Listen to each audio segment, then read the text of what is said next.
Hello and welcome to Linguists Collective Conference and International Mother Language Day celebration, organized by Interpreting and Translation Linguists Collective Agency. My name's Samina Kiani and I'm your host. I'm a broadcast journalist and media trainer, and it's an absolute privilege for me to be here with you today. I, like many of you, am multilingual, and I'm really curious about the evolution of language, and I'm passionate about not only learning languages, but learning about others' experiences. So today's going to be a real education for me. I'm really looking forward to it.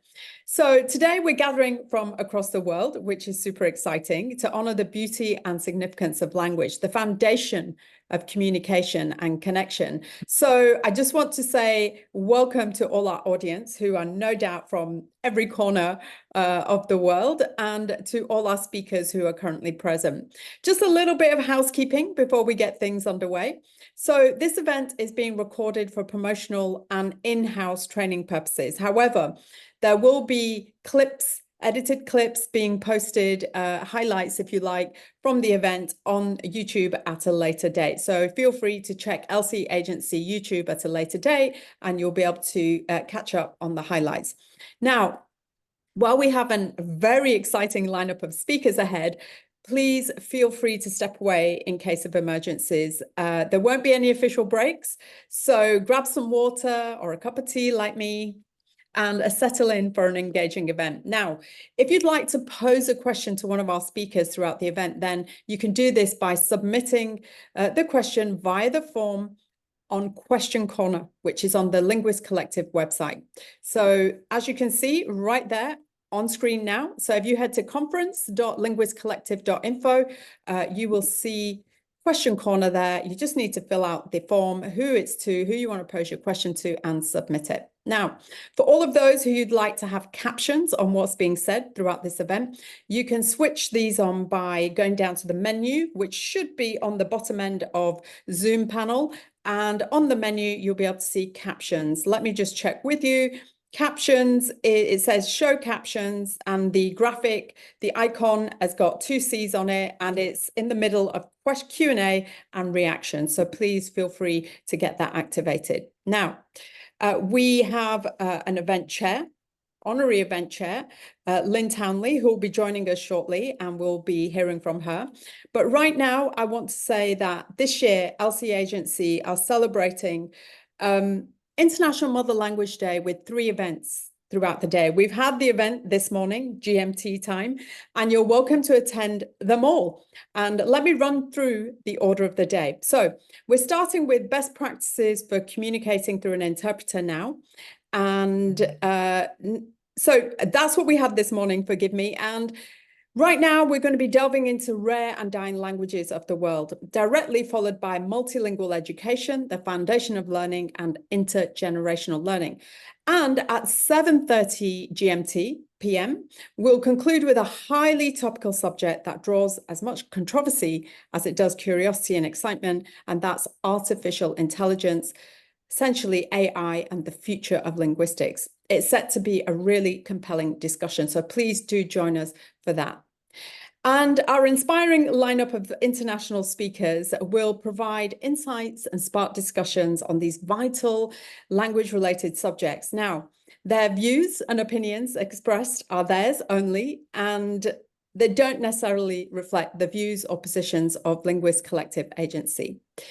Before I begin, I would like to invite you to get connected with LC Agency across their social media platforms. You can email them with any inquiries or questions you may have, and you can find details of these contact details on the resources page on the website, conference.linguistcollective.info.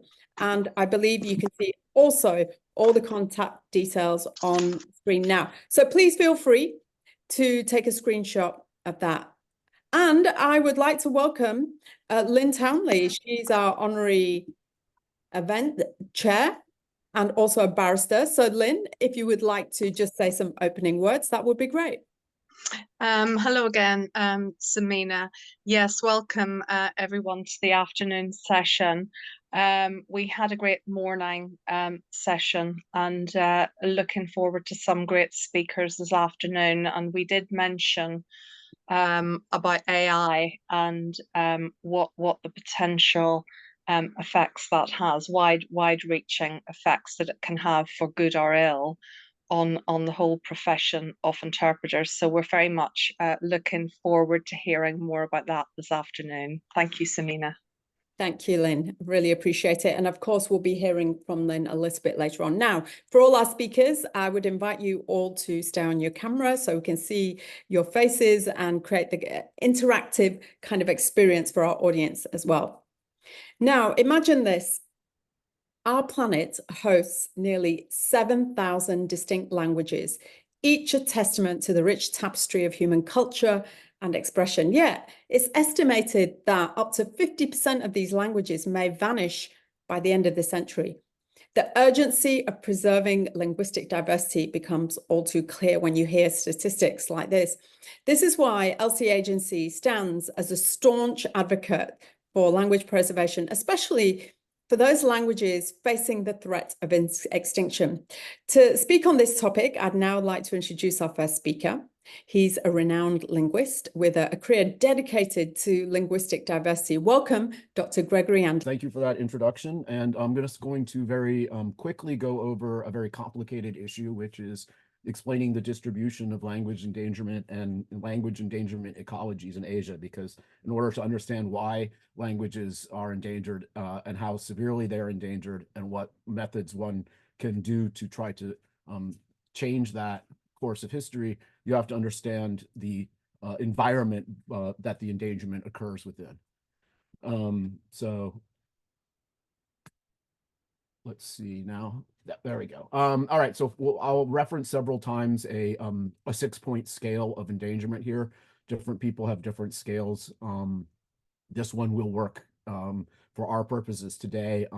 Essentially, the higher the number, the more healthy it is. The lower the number, the more endangered it is. So down at the bottom end of the scale, we have categories like moribund and seriously endangered. I'll explain what these mean in just a second. So threatened means basically the ecological or demographic factors are favoring shifts, so the language isn't necessarily losing speakers yet, but the conditions are ripe for that to happen. Locally endangered means that shift to a dominant language has started in some areas, but still remains the language children learn in others. Endangered means that intergenerational transmission has been broken, and we're dealing with a language that's no longer being learned by children. And then the rest of them are just kind of like how old the youngest speaker is, and it eventually gets up to great-grandparent age, and then you're dealing with only a handful of speakers in a language that's likely to go dormant or become no longer having any speakers whatsoever. Okay, if we're just looking at broadly the continent of Asia, the numbers, different people can have different numbers. This is one count that I've done based on my own research and that of other colleagues. The thing to notice here is that while there's a large number at the very endangered scale, moribund, seriously endangered, there's a lot more at the locally endangered, and threatened scale. So overall, Asia isn't as bad as some other parts of the world, but it's still not great. And so efforts there will have results. So why do they become endangered? Well, languages are endangered for a whole bunch of different reasons, but it's a set of what I would call psychosocial factors that basically dictate how valued a particular language or identity associated with the language are in a multilingual, multicultural environment. If there is a power differential between the views that are held by community members and a broader, larger, more dominant, or socially at least an economically dominant group, then you're likely to have a conflict between the views of the larger group and the views of a smaller group, which, all things being equal, is keep our own language, even if we add other ones. And you get a fear of multilingualism, et cetera, that's often cast within some kind of national sense, identity building project, et cetera.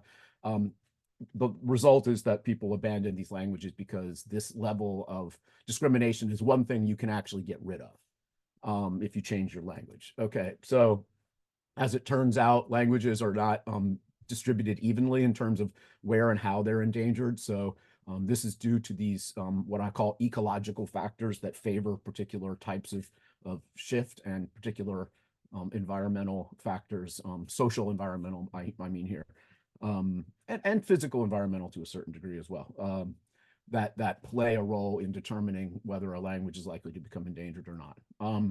So we'll talk a little bit about 4 different types of patterns here.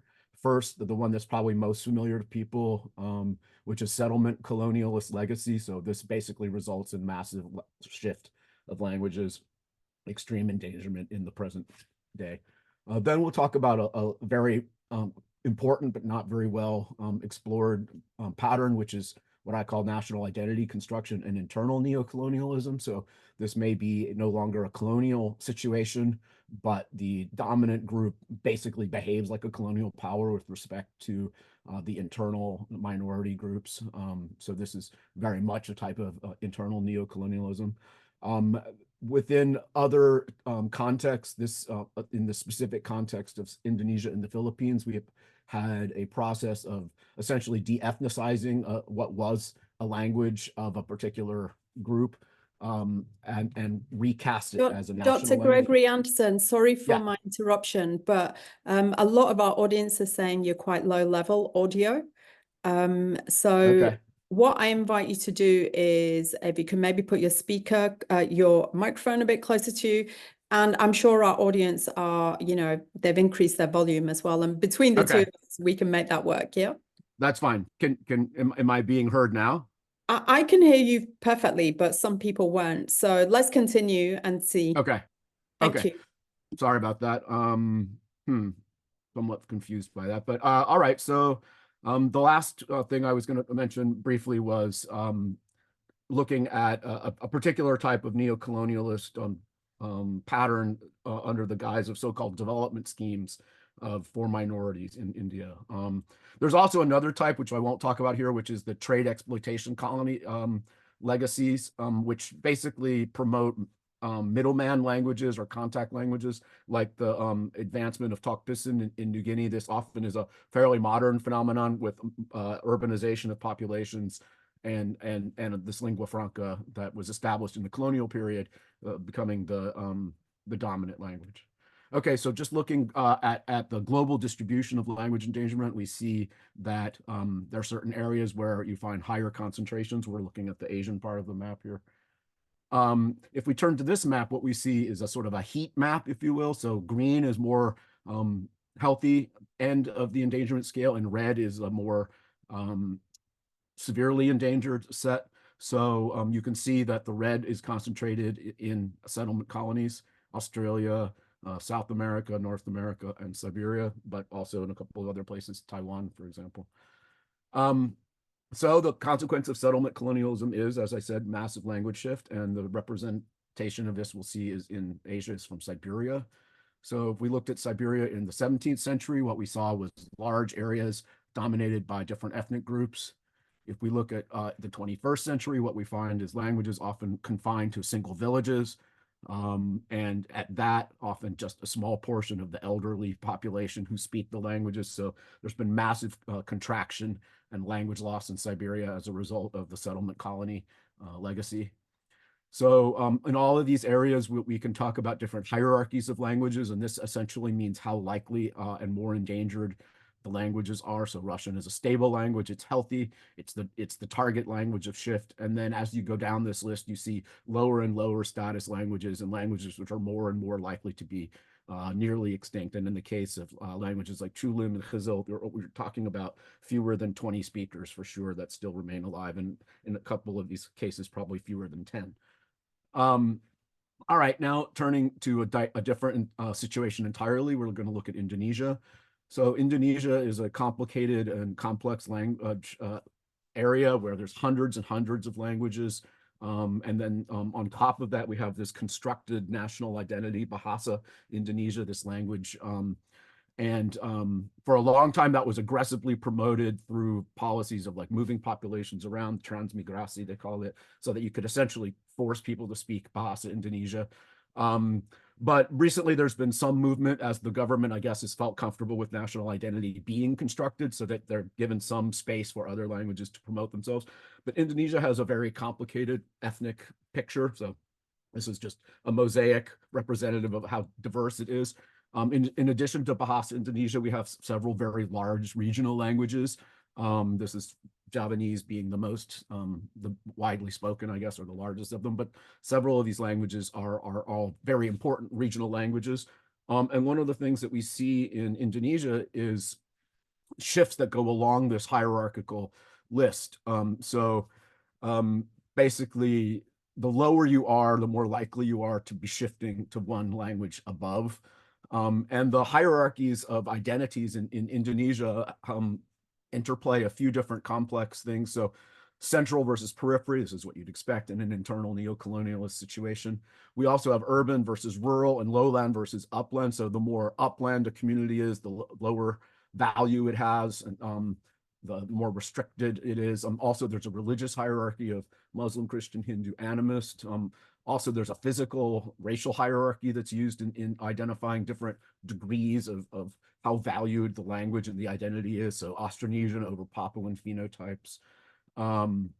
So what we do see in Indonesia is these really interesting chain shifts so language is lower on the hierarchy, shifting to one rank right above it. So fourth to third, third to second. Second level languages are still endangered, even though they have millions of speakers, because their speakers are in fact shifting to Bahasa Indonesia as a form of upward mobility, etc. So we have the Indonesian language hierarchies really show themselves in these chain shifts. Turning now to Southeast Asia, what we have here is what I call the Stalinist legacy of minority language policy in China and Vietnam. Stalin's view of ethnicity, which became codified in the Soviet Union, is essentially derived from Lewis Henry Morgan's view of social structure and ethnic groups and social groups. And this sort of endures in a lot of people's ideas of what it is to be an ethnic group. So this means you're supposed to have a separate language, a separate area, a designated space, some kind of cultural practice, and a mindset, whatever that means. In practice, across countries in Asia that have official minorities, you often get a grouping of people together in their perceived degree of otherness from the standard group, the majority population. Often clothing is a primary determinant for this, and this is one of the ways that tribalness or minorityness can be expressed in state-sanctioned venues, is to display your traditional clothing. Basically what happens is you get a hierarchy that's been established in these states in Asia where you get the majority dominant language, and then these official ethnic minority languages, and then the small official ethnic minority languages, and then below that are all these unofficial languages. And we're often dealing with quite a few of the unofficial languages with respect to the official languages. So again, like we saw in Indonesia, we have various factors that play a role in determining whether a language will be more or less valued. So the higher you come from the hills, the more likely your language is to be devalued.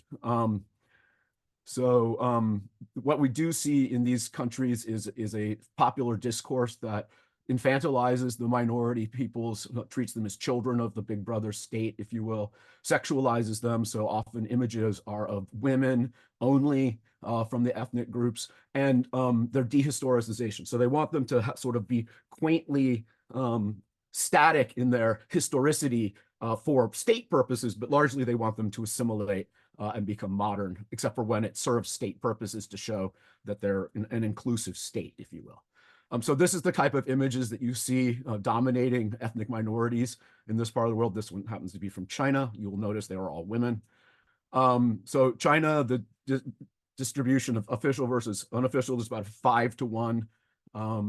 Unofficial versus official minority. So there's a lot more languages in China than there are official peoples there. So unsurprisingly, if a language is unrecognized, it's not going to get developed. It's a lot more likely to be in danger.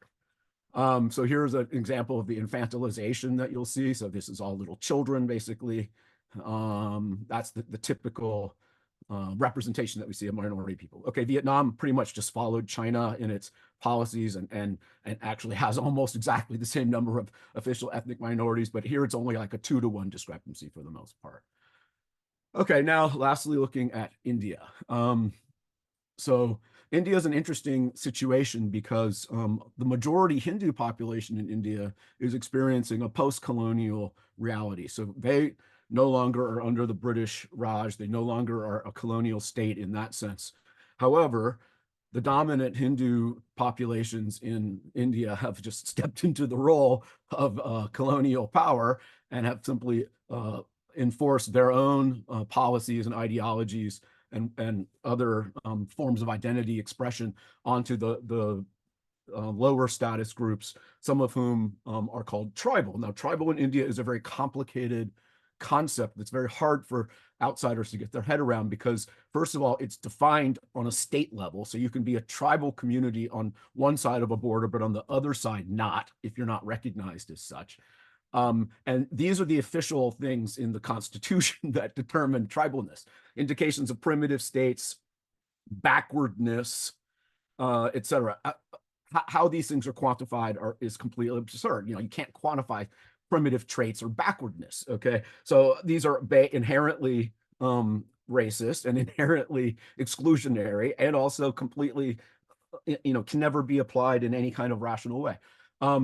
The language family that I've worked on the most in India is the Munda language family. They're all tribal people. They're all very low status tribal people. So they rank amongst the lowest of the low in the most complicated ethno-linguistic hierarchized state in the world. Again, we see the same types of things.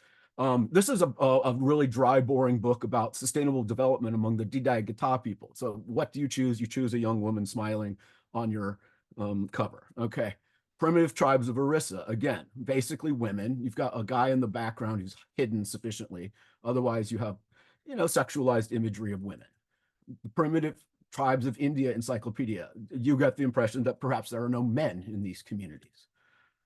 So like we saw with the infantilization and sexualization, you also get this sort of exoticization of tribalness when it serves state purposes. So you often have these fairs where people are allowed to express their tribalness, do dances, have their tribal clothing and stuff, but mainly they just want to have these people assimilate, go to schools where they speak Indo-Aryan languages, do Hindu religious practices, drink milk rather than slaughter cows, et cetera, et cetera. So their attempt to get the tribal out of them as much as possible, except for when it serves the state purposes. Okay, so India, as I mentioned, is a very hierarchical group. The languages that we work down are here in the 5, 6, and 7: scheduled tribal, literate tribal, and illiterate. Primitive and backwards are particularly vulnerable tribal languages. And even the terminology is just, infused with racist ideologies. So just to remind us and summarize, so this is the 6-point scale that we reference when we talk about levels of endangerment in a particular area. 1 being very endangered, 6 being threatened, so not quite endangered.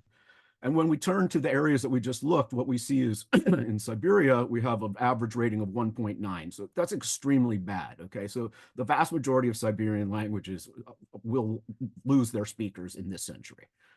Almost all of them, in fact. So then we have a much less situation in the rest of the countries where it's more between locally endangered and endangered. So what this means is that we can still implement measures that will help turn the tide, and just summarizes what we saw. So if it's imperialist subjugation and racist ideologies, you get massive shift. The national majority languages have these different sort of hierarchies I talked about, which involve urban, rural, upland, lowland, et cetera. And these are the hierarchies that will determine where on the endangerment scale you're likely to find yourself if you belong to one of these ethnic minorities. And with that, thank you very much. I know that was a lot of information. No, that was absolutely fascinating, and particularly fascinating when we see it broken down like that, all the different elements influencing, what contributes to these languages being heading towards extinction. There's so many things at play, as you said, colonialism, political, and so on. So thank you so much. That was absolutely fascinating. Now, we've had many requests for your slides. So if it's possible, please do share them with LC Agency so that they can be distributed, because it's absolutely fascinating information. If that is that possible? Well, it will be. I will say this is, basically comes from a book I'm writing right now. So I'll figure out to what degree I could share what. But yeah, I mean, I'm happy to let people have this information, because it's here. So that's just as long as it's understood that it's sort of in that context that I am actively working on a project. No, that's absolutely. Maybe you could edit it and send through something which you feel comfortable with to Elsie so that we can share that. That'll be absolutely great. Thank you so much for your insights. Absolutely fascinating. Sure. Really appreciate it. Thank and I just want to highlight that LCE Agency are really committed to this, the preservation of language. And as such, they, donate money to this cause. And not only that, they're really proactive in keeping the Sylheti language alive and well. And I just wanted to put that to you all. Now, it's time to introduce our next guest, who advocates for Indigenous languages and cultural sustainability. She's a linguist, a digital marketeer, and operations manager at Speak Epike. I hope I pronounced that correctly, Fluently Initiative. She'll speak on how technology can revolutionize language preservation and linguistic diversity in an increasingly digital world. Welcome, Franca Umasoye Igwe. Welcome. Umasoye Igwe. Umasoye. Thank you, Samina. And it's actually Ekpeye. Ekpeye. Okay, apologies for the pronunciation. All right, it's fine. Eyuma Beblemadu, Ewa Medini Umasoye, Mobunji, Nigeria. And Ekpemasumelo Nulojade Metsam. So good afternoon, everyone. My name is Umasoye, speaking from Nigeria, and I am so excited to be here. I work with the Speak Epike Fluent Language Initiative, an organization I founded to teach my language and also to document it. Today, I'll be speaking about the role of technology in maintaining and revitalizing rare languages. So I just have 10 minutes to speak, so I'm going to be really fast about it. So quickly, I'm going to share my slide and make the presentation. Dr. Gregory did a little bit of introductions about languages, and also he also shared some statistics. So I'm not really going to go into more details about this, but just to give an overview. So approximately 7,000 languages are spoken all over the world, and just 10% are dominant in digital spaces, and I mean, are used very much globally. And the other 90% of these languages are not known to the rest of the world. I mean, they may be known in a particular region and may not be known in other parts of the world. For example, languages like Epe, I'm sure many persons on this webinar haven't heard about this language. We have languages like Ikwere, we have Ijaw, we have Twi, we have Wolof. These are languages spoken in Africa. And most of these languages are termed minority or rare languages. And these languages actually give way to more dominant languages like English, Spanish, French, Arabic, and Chinese. Bringing it home to the Nigerian context, in Nigeria, we currently have over 500 languages, and 3 are recognized as the major languages of Nigeria, including English, which is the colonial language. So the remaining languages are most are termed minority, and most of them are really not known and are not found in digital spaces. Like, they don't have resources and they are not taught with it. So just fewer persons who are from these ethnic groups tend to speak the language. So today, the other percentage of the world's languages are regarded as rare, vulnerable, endangered, and the other categories mentioned by Dr. Gregory. So what makes a language rare, vulnerable, or endangered? So we have 3 major factors. We have globalization, we have urbanization, and there is also language shift. So globalization, I mean, people are looking out, getting global opportunities, businesses want to move to other areas, and then this leads to homogenizing the languages. So people tend to use a particular language to communicate for broader reach, to reach more persons, and also to get more engagement. So because of globalization, we tend to see that speakers of these rare languages tend to learn more of these dominant languages. Urbanization. Many people in these ethnic communities where these languages are spoken want to move to new locations in search of maybe better jobs, better education. And when you go to these communities, you want to speak the language used in these places. So speakers of this language have to learn dominant languages, to thrive in such environment. And this often leads to neglect on the part of their language, because most times you don't see the community to speak this language or to exchange with. And this leads to migration also. So people move from one place to the other and probably start up a family there, and they speak the language of maybe the new environment where they are in. The new country could be a different region, and then they don't get to teach their kids their indigenous language, which they came with. So we also have the issue of language shift. So I would share an example of my place, my ethnic group. Most of the words we speak today in my language has been influenced to a greater extent by the Igbo language. Igbo is a dominant language here in Nigeria. So due to trade activities in the past, you see that we have traders coming from these different tribes who settled in the ethnic group. And because of interactions for trade, you see that the language, Ekpeye, gradually gave way to Igbo. And so we have a lot of Igbo terms. For example, my surname is Igwe. Igwe is not an Ekpeye word originally. So I often got this question that, why is your surname Igwe? Are you from Igbo and all of that? But you see that this is due to language shifts. So economic and social pressures often lead speakers of these languages to shift towards more dominant languages. And we see this every day. I once asked a student a question. I was asking her, okay, if you get the opportunity to speak your language, because her language is, it's also a minority. And she said she would prefer to learn Spanish on Duolingo than to learn her language, because they say that the world, everybody is speaking Spanish, everybody is speaking English, everybody is speaking Arabic, these dominant languages. And there's this feeling of, okay, I want to fit in, I want to speak the language that the world is speaking today. So let's take a look at how technology can help rare languages thrive. So the role of technology in maintaining rare languages is actually a two-way street. So it has a positive and negative impact. So first, I have accelerated language shift by homogenizing linguistic diversity. So with technology, you see a lot of businesses online. So people want to engage with more customers, people want to reach more people. It's the internet, the world is now a global village. So it's more like a small space, but a big place. So what is the medium of communication on these platforms, on these spaces?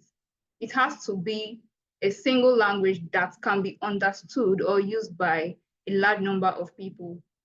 So you see people, okay, maybe I speak only Ekpeye and I want to work with people outside of my place, with people outside of my country, or I want to get global opportunities and all of that. I would have to learn one of these dominant languages, or sign up for tutorials, or use interpretation services or translators to communicate. So you see that this has led to homogenizing the linguistic diversity that we have. So people want to shift from the one they know to the language that would give them more opportunities. So we have social media platforms. Rarely do you see rare languages represented on social media platforms, because you see more of the dominant languages in these spaces, because people need wider reach and engagement. But then social media can also be used by rare language communities to promote their language and also to reach new people. Before this time, before we started teaching Ekpeye, many persons didn't know about Ekpeye. So, but we came on social media and we started teaching Ekpeye on social media. We started having classes. We just started creating content in Ekpeye, and today we have some resources online and we have visibility. Now Ekpeye is somewhat known on the internet because we just decided to utilize social media. So social media plays a very important role in promoting languages, and also it helps to reduce language apathy on the part of language users. So many persons who speak these languages often feel shy, or they feel sidelined because, oh, my language is the minority, it is not known. I mean, if you go on the internet, you're going to see a lot of these dominant languages being used. And I mean, people don't know my language. So many persons feel shy. But when they get to see content in their language on social media platforms, there's this sense of connection. They feel, okay, I want to associate more with my language. So it gives them the motivation to want to pick up their language and also to promote it. Thank you. Franca, may I just interrupt you there because we are running over time, but it has been absolutely fascinating to hear what you say, particularly how technology actually, despite its pitfalls, can be used to promote and get out, as you say, make visible more endangered or, languages. So thank you so much for your contribution. Really appreciate it. Right. Now, at this point, I'd like to share with you a little bit about LC Agency. As an online agency and service-based marketplace, it's developed to provide a comprehensive services and solutions offering collaboration between professional linguists and institutions and companies. The services offered cover interpretation, translation, multilingual professionals, forensic and expert evidence, expert language solutions ranging from cultural consultancy to proofreading and providing voiceovers for your audio and video needs. Now, LC Agency offers hundreds of languages for interpretation and translation from highly skilled professionals and a 24/7 service, 24-hour/7 service. So of course, if there's a language that's not listed on the website, then you can call or email and LC Agency will do their best to accommodate you. And I believe the contact details will be put on screen again. The company upholds high standards and will only provide the most professional linguists and interpreters. If you are interested in these services or wish to collaborate with LC Agency, then you can do so by getting in touch via those details that you saw on the screen there. And I can also share with you linguistcollective.info. And could I request our team, if you could add the resources page and the link to the website to the Q&A chat, just so that everybody has that link at hand. Okay, so moving on to our next speaker. Now, many challenges can arise in the preservation of languages, but equally, many strategies can be created to counteract them.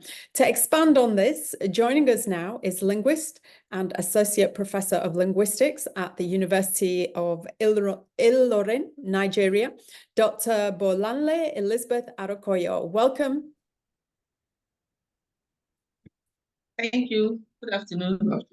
Nice to have you here and nice to be here for this 2024 International Mother Language Day.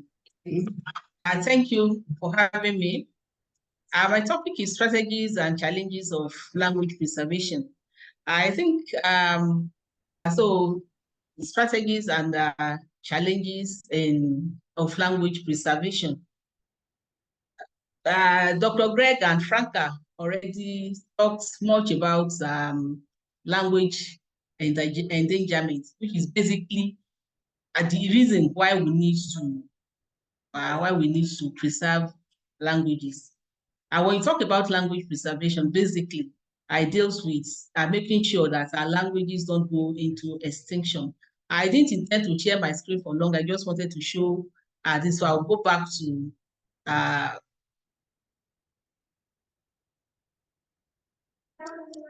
okay, so language preservation refers basically to efforts, aimed at safeguarding and maintaining linguistic diversity, by documenting, revitalizing, and conserving endangered languages. And with the discussion, the description of Dr. Greg and also Franca, we already know what language endangerment is. We have about 7,000 languages across the world. And if I want to refer basically to Nigeria, Nigeria as a country has about 500 languages. And out of these languages, how we refer to, we have different classifications of the languages. We have the 3 major Nigerian languages, Hausa, Igbo, and Yoruba. And then we have the other, what we refer to as national languages, minority languages, small local languages, as the case may be.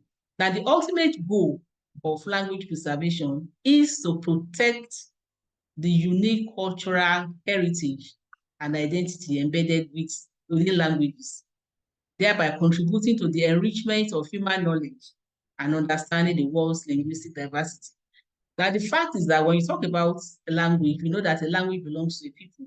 And the essence of, talking about language preservation is for us to be able to prevent any language from going into extinction. That is the ultimate goal of language preservation. And when you do that, because when a language is lost or when a language dies, automatically a whole generation of cultural heritage, of indigenous knowledge, and others are lost. And so the essence of language preservation is to make sure that no language goes into extinction.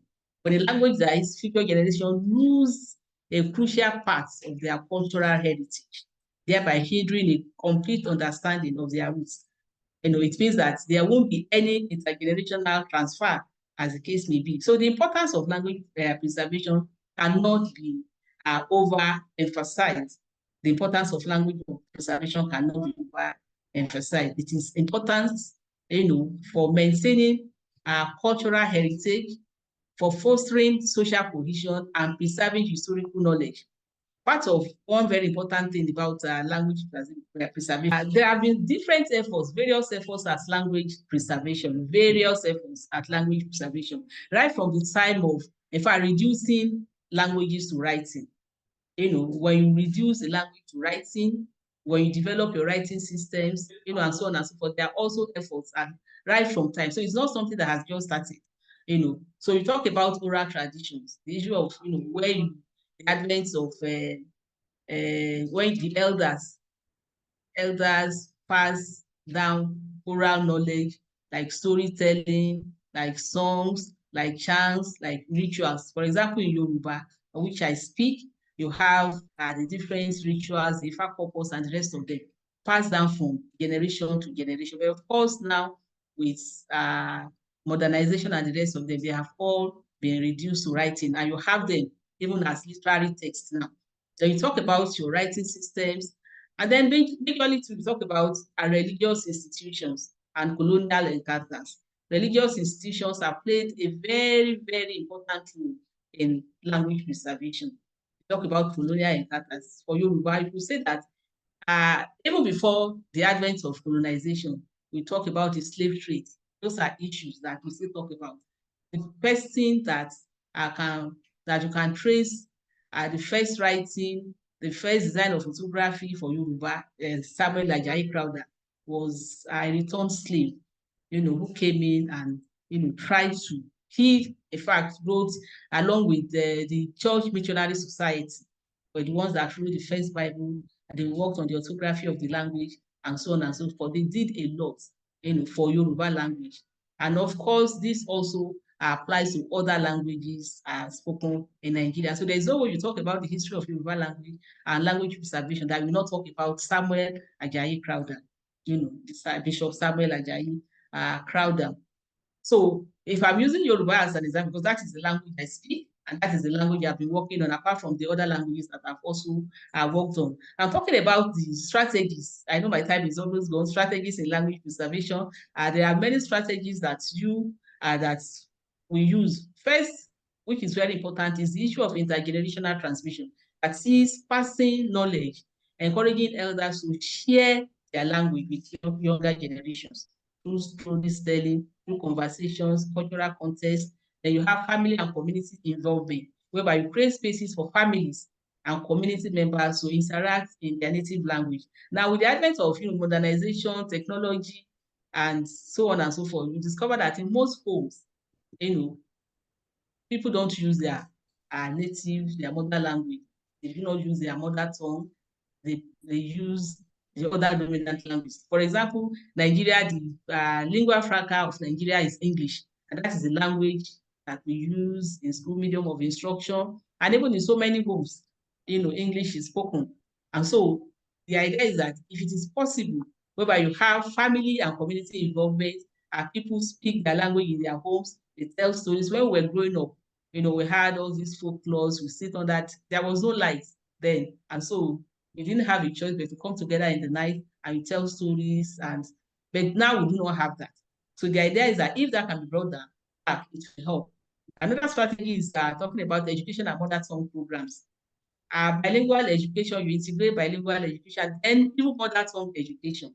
In Nigeria today, the medium of instruction is English. But of course, we recently have the National Policy on Education that says that we should use, that the mother tongue should be used at the first level of primary education, and then gradually English should be introduced. But of course, due to so many reasons, we still know that one is a little bit it's still coming up. It's still coming up. We also have some states, some regions that have tried to introduce using the native language in even in some schools, in their assemblies and the rest of them. And then we encourage community involvement. That is another strategy, community involvement, because the language belongs to the people. And so the best way to preserve the language is when the community makes efforts to make sure that the language is preserved. I've worked with languages like Ulukume and the rest of them, and people are really so interested in making sure that their language is preserved. Now we have challenges. Challenges and strategies are like two sides of a coin. The challenge, the strategies, there is a way they at the end of the day come together and create something that we can use. Now, some of the challenges are one, you have negative attitude towards indigenous languages, because just like Franca said, the dominant languages are the languages that you use for official purposes. And so people in fact, parents prefer their children to speak, the dominant or the lingua franca, because it gives them more opportunity that they feel that the mother tongue or the native language will not provide. You have language shifts and dominance of English, dominance of English, and not just dominance of English, but even dominance, because when you talk about the major Nigerian languages, if you look at the North, for example, they do not all speak Hausa, but you discover that Hausa has dominated the other small languages that we have there. So you have lack of documentation, a language shift, then the education system, which I already explained. Now, our call to action. Despite these challenges, you have efforts to preserve endangered languages. The efforts continue, and my own is that we should learn and use the language. If you speak an endangered language, actively use it in your daily life, and then you encourage others to do the same. And we try to support initiatives, that will help in preserving the languages. Language preservation is very important. Then advocacy too. Most of us have been working. Incidentally, the two other speakers, we've had connections. I've been working with Greg with Living Tongues for Endangered Languages, and involved in documenting and preserving languages via, dictionaries, online dictionaries, bilingual dictionaries, and the rest, and so many other things that we have done. Thank you, Dr. Adekoya. Sorry, we're almost out of time, but I have a question for you. Okay. So one of our guests in the audience, and I want to make this a reference, but particularly to the younger generations who are very technologically attached, and that is their life. And the question was, does technology thrive or kill endangered languages? Now, Franca addressed some of those points earlier, but I was just wondering if you could very briefly just give your take on responding to this question from our audience member. Yes, thank you. I said that challenges and strategies, they are two sides of the same coin. Technology could advance, and at the same time, we also have, it also have negative impacts. But as it is, what we have done so far is that we have been able to use technology because we have too many groups, different social media platforms where languages are taught and learned. But apart from that, in the homes, when you now get to the homes, you discover that the advent of technology, on the other hand, is also affecting negatively, language, the use of language. Because Yeah, most you times have a we see point. that. It's a double-edged sword. It really is. On Yes, one hand, yes. the progression, it can offer a new platform for Yes, endangered exactly. languages to become more visible, as Franca mentioned. But then the other side of it is that predominant languages could prevail even more. But Dr. Exactly. Arokoyo, thank you so much for your insights and contribution. Really appreciate it. Thank you. Thanks for having me. All right. Now, thank you. You're very welcome. At this point, I'd like to bring your attention to LC Agency and the multiple services that they offer, including forensic and expert evidence service. And the agency takes immense pride in introducing a groundbreaking and unparalleled service. This specialized offering is precisely designed to assist investigations by providing meticulous and systematic language analysis. You can get more information by contacting LC Agency and visiting linguistcollective.info. And you can see a graphic there just highlighting one of the services, forensics and expert evidence. So please feel free to get connected. Now, moving on. Our next guest is renowned community researcher and the executive director of the Forum of Language for Language Initiatives. He'll speak about the causes of language endangerment in northern Pakistan and steps to safeguard linguistic diversity in the region. Welcome, Farukhdin Akhundzada. I hope I did your name justice, Farukhdin. Thank you. Good evening. I am Fakhruddin. I associated with Forum for Language Initiative in Pakistan. My presentation is of language endangerment in northern Pakistan in a step to preserve them. I'm talking about northern Pakistan. Pakistan is a multilingual country. We have more than 70 languages, but in northern Pakistan has most language diversity. So I'm talking about this region. As I told, this is the map of the country, and then this is the part where the language diversity has, as I have circled, and this is the part where the language diversity has.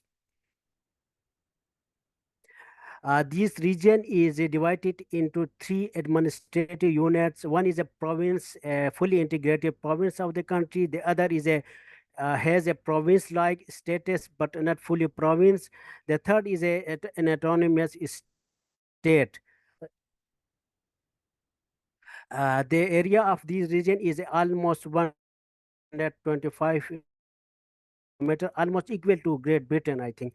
The region, and it is only 10% population of the country live in this region. It is lying in the crossroad of 3 cultures: Central Asia, Himalaya, and of Hindu Kush. Farukhdin, This is your the region, microphone just keeps cutting out. So yeah, I just wanted to bring that to your attention because we're missing some of what you're saying. Nowadays, we have internet issue in the country. Maybe that is the problem. Otherwise, I listen well. So this is the map of this region. Here, these are the languages, and not only in this region, the languages has diversity. This is our area, but in our neighbor countries, this is Afghanistan, China. Our neighbor also has this language diversity. The region I talked has more than 30 languages, and the population of the languages are ranged from a few hundred to several million. Some of these languages are used as the lingua franca, while many other are limited to villages or sub-villages. The majority of these languages belong to Indo-Iranian branch, other to Tibeto-Burman, and isolated linguistic groups. So, a main cause of the endangerment till recent past was that the lack of institutional support.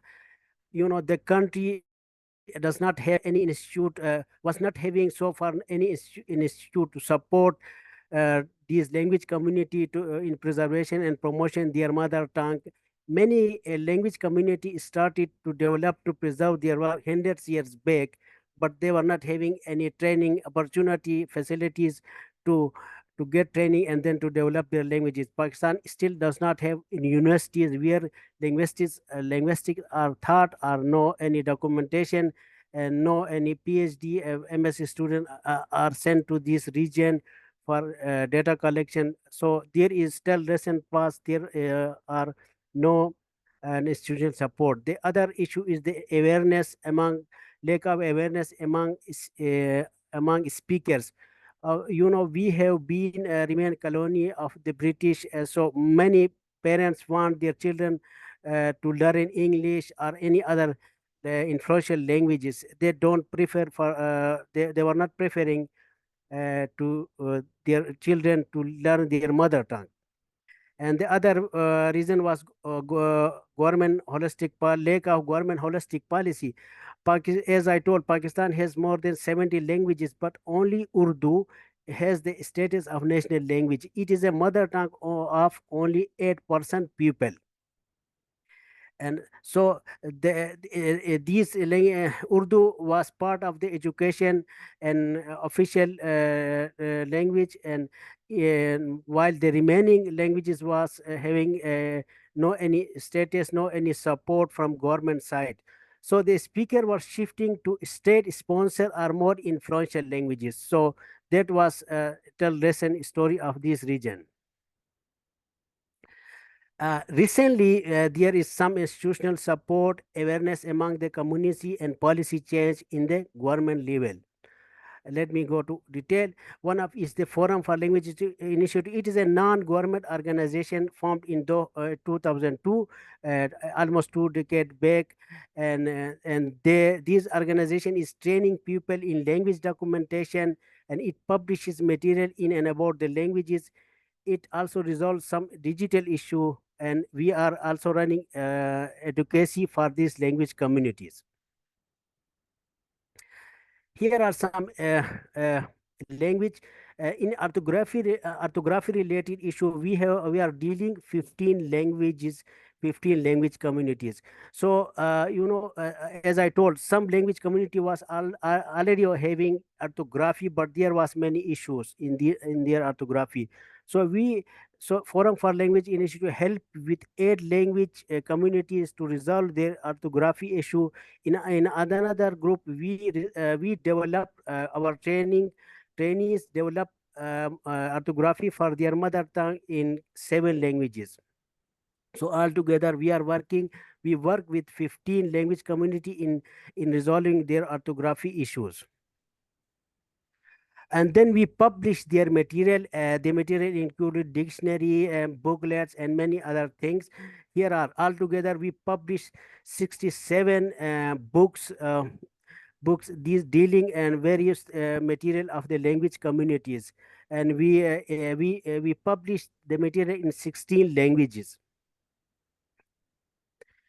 And here are some example of the digital issue we addressed. We developed Android keyboard for the language community. Here only let me give the most commonly used digital device in this region is a mobile cell phone. So many people wanted to write in their mother tongue in their mother tongue in social media. We realized that, and we helped the community developing Android keyboard for them.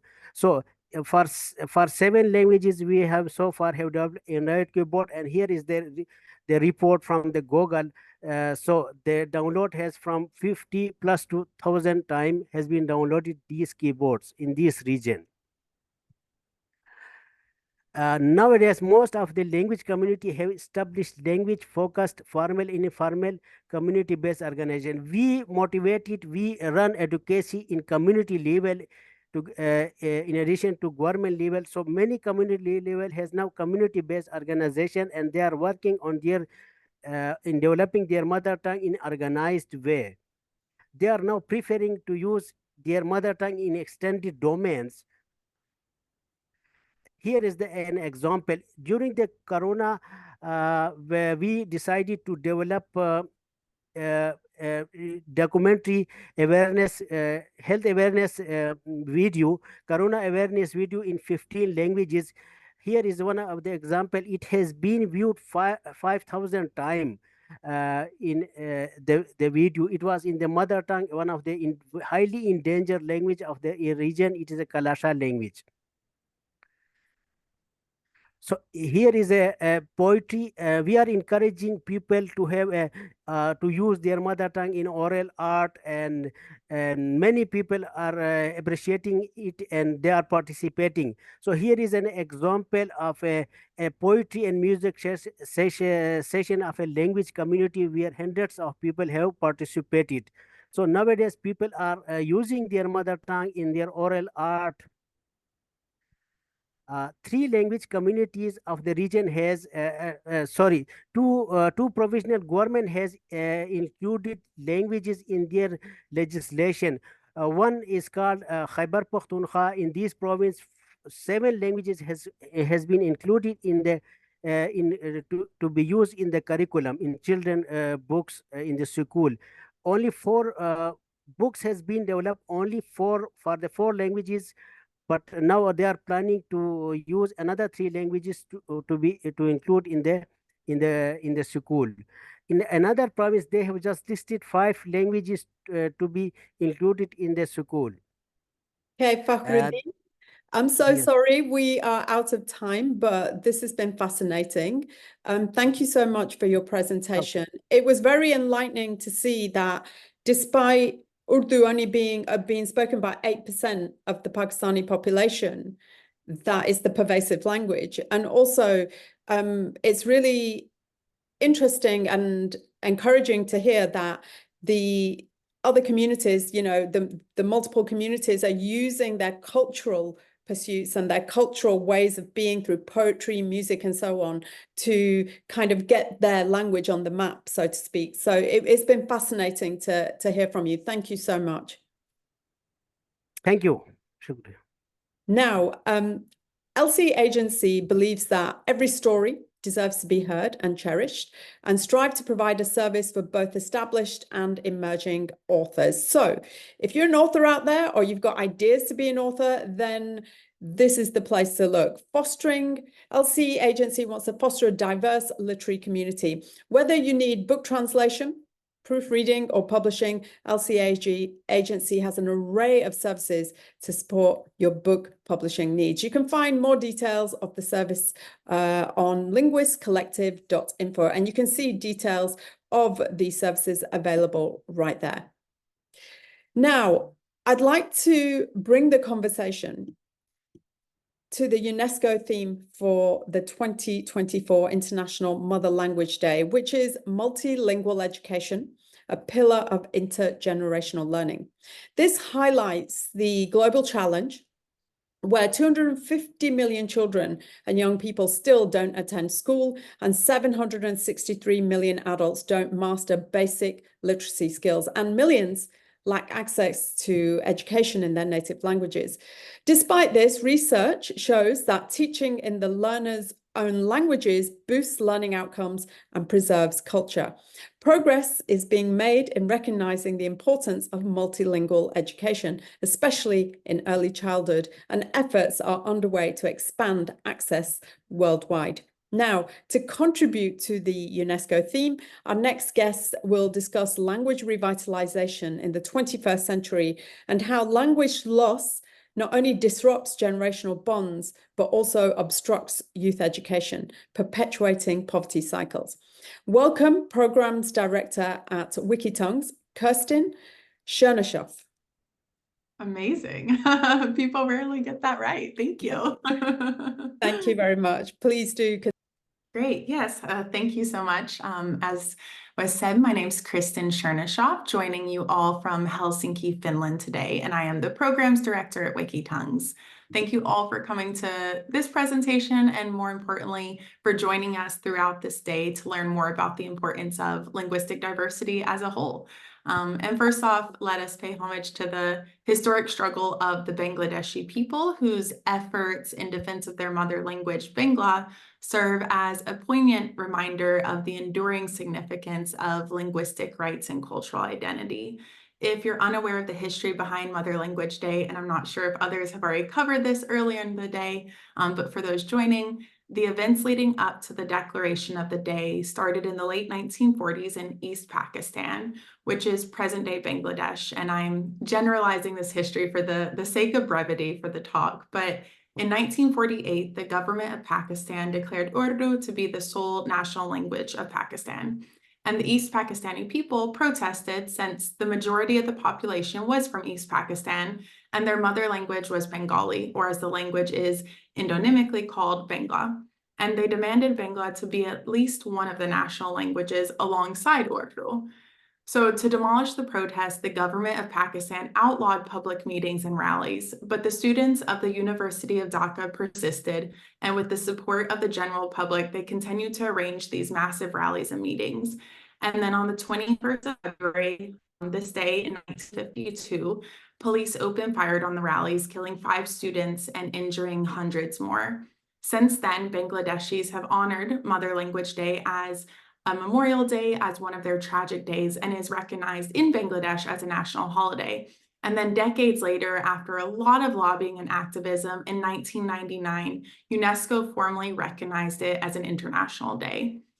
This story of the International Mother Tongue Language Day serves as a powerful testament to the ongoing global battle for language recognition and language representation.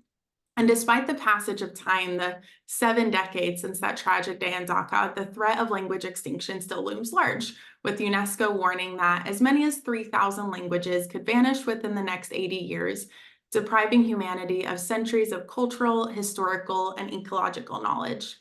Language extinction, however, is not a natural phenomenon, but rather a consequence of systemic injustices, including economic exclusion, political oppression, and at times, unfortunately, violence. And though the politics of forced assimilation have softened in recent decades, meaning that few governments still explicitly prohibit the use of minoritized languages, the fact remains that the vast majority of languages remain politically unrecognized and under-resourced, an inequity that has created immense challenges for the speakers of languages to teach the next generation. And so on this community level, language extinction is destabilizing. Not only does it break the bond between elders and children, research shows that it reinforces generational trauma, leading to higher rates of substance abuse and suicide, impeding early and primary education, as we're talking about in this session, and entrenching cycles of poverty.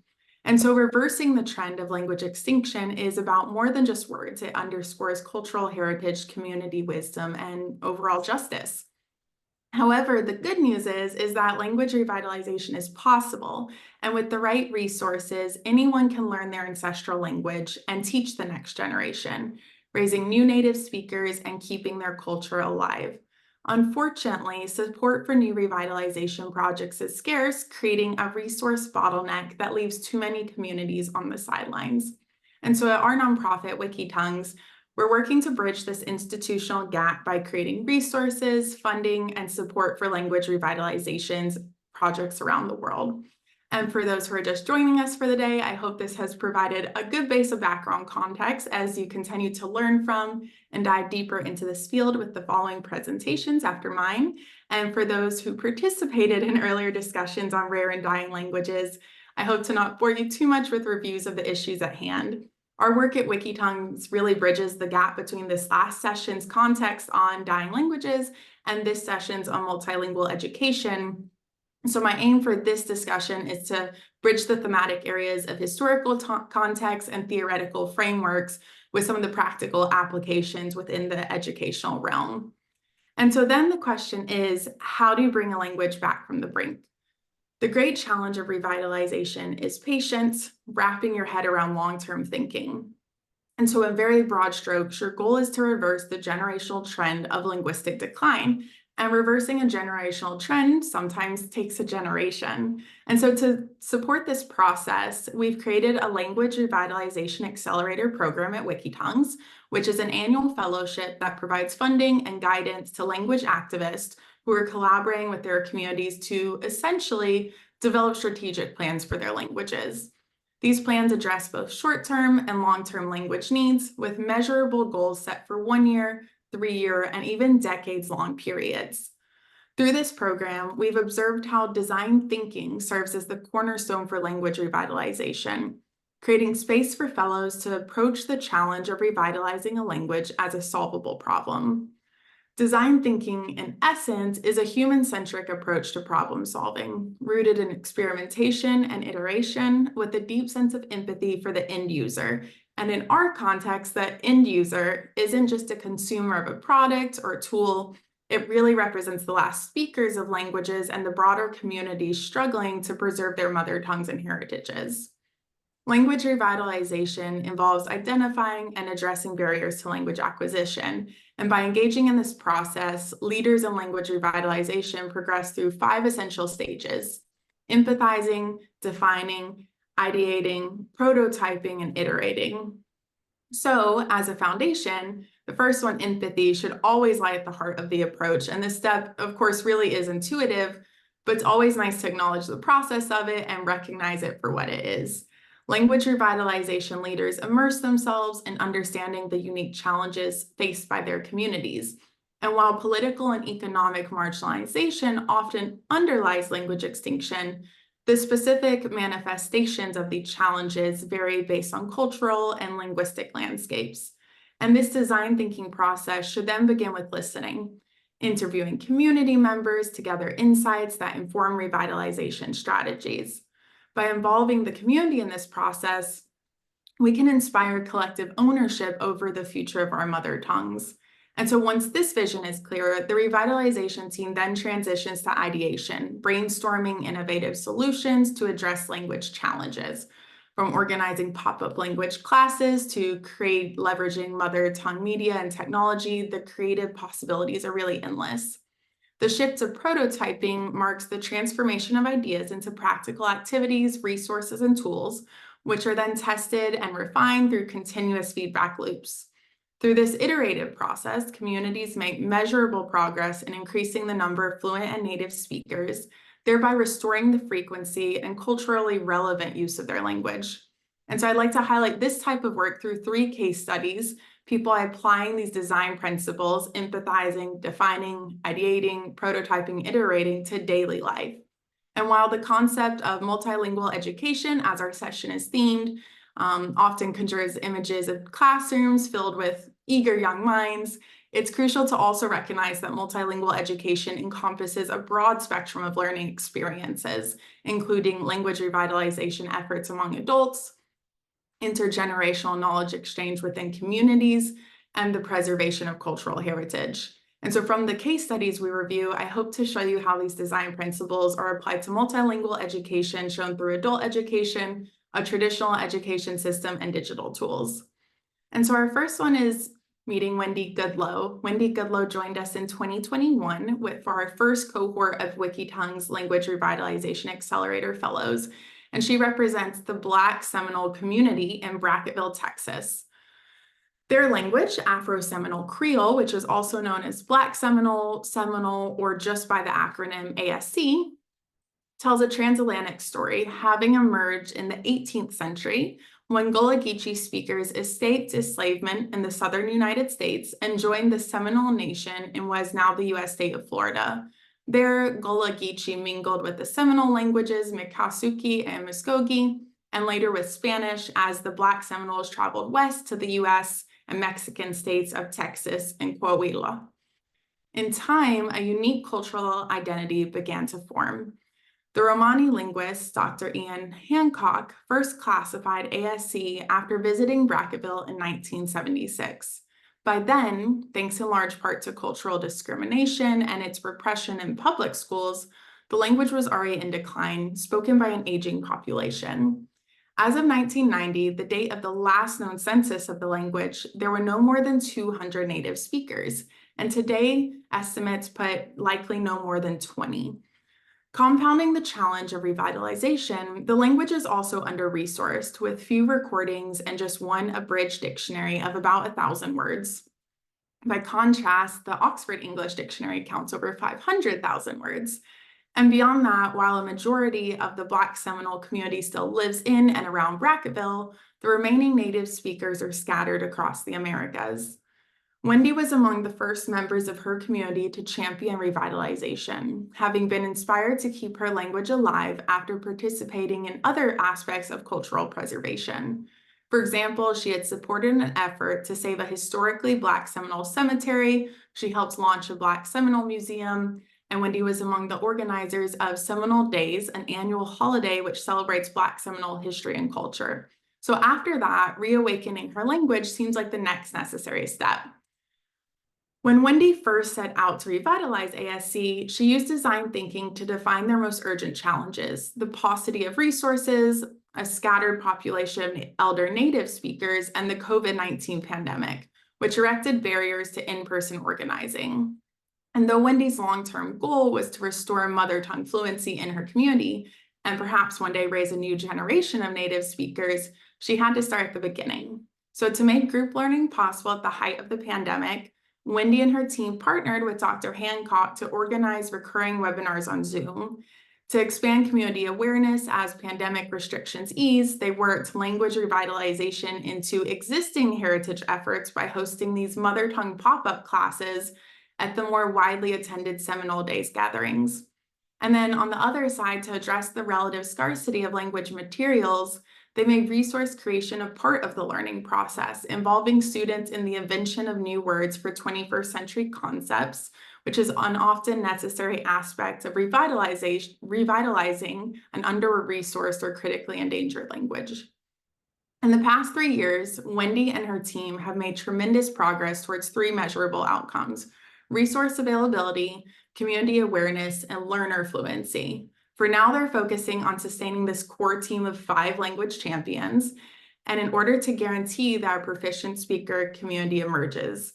But later, they'll adjust their metrics to track the growth of the overall learner population. To date, their most widely attended language workshop actually had 20 students.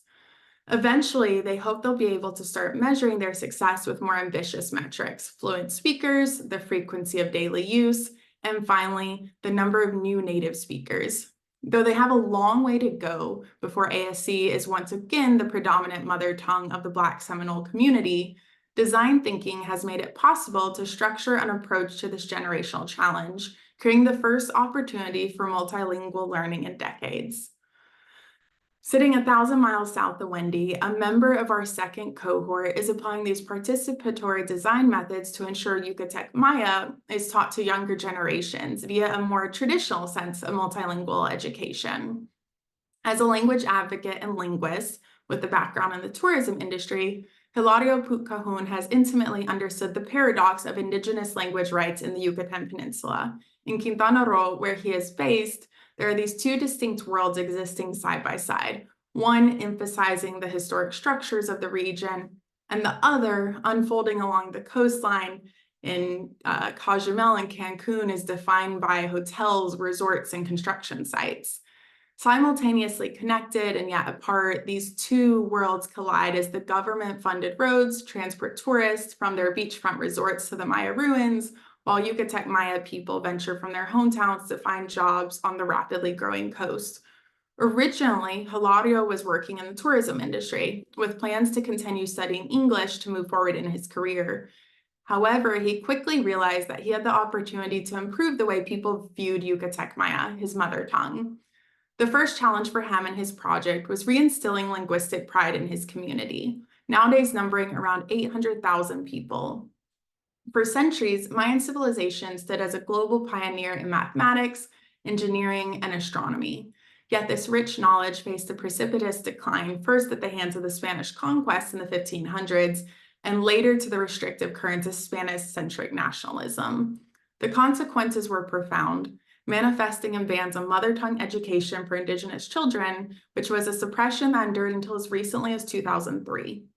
Even now, the confluence of low language prestige and the presence of inadequately trained and compensated teachers form a formidable challenge for the Maya communities. Aspiring students often find themselves forced to continue their education in Spanish, compelled to forsake their heritage language. And this hierarchy imposed by the education system leaves many Indigenous students feeling as though their language is obsolete. For decades, research has shown us that children receive a more comprehensive education and are able to learn faster if attending school in their mother tongue. Through this language of instruction, there is less rote learning and memorization and more hands-on learning, emphasizing a truer, deeper understanding of the content and igniting creativity. These together create the ideal educational setting for intuitive learning. This form of education goes beyond propelling academic achievements. By acknowledging and affirming the cultural identity of students, it also helps enhance their self-confidence and mental well-being. In Australia's Indigenous majority Arnhem Land region, for example, school attendance rates nearly doubled from 50% to as high as 95% after mother tongue education was incorporated into school curriculums. Some schools in the region saw, for the first time, a majority of graduates qualifying for college.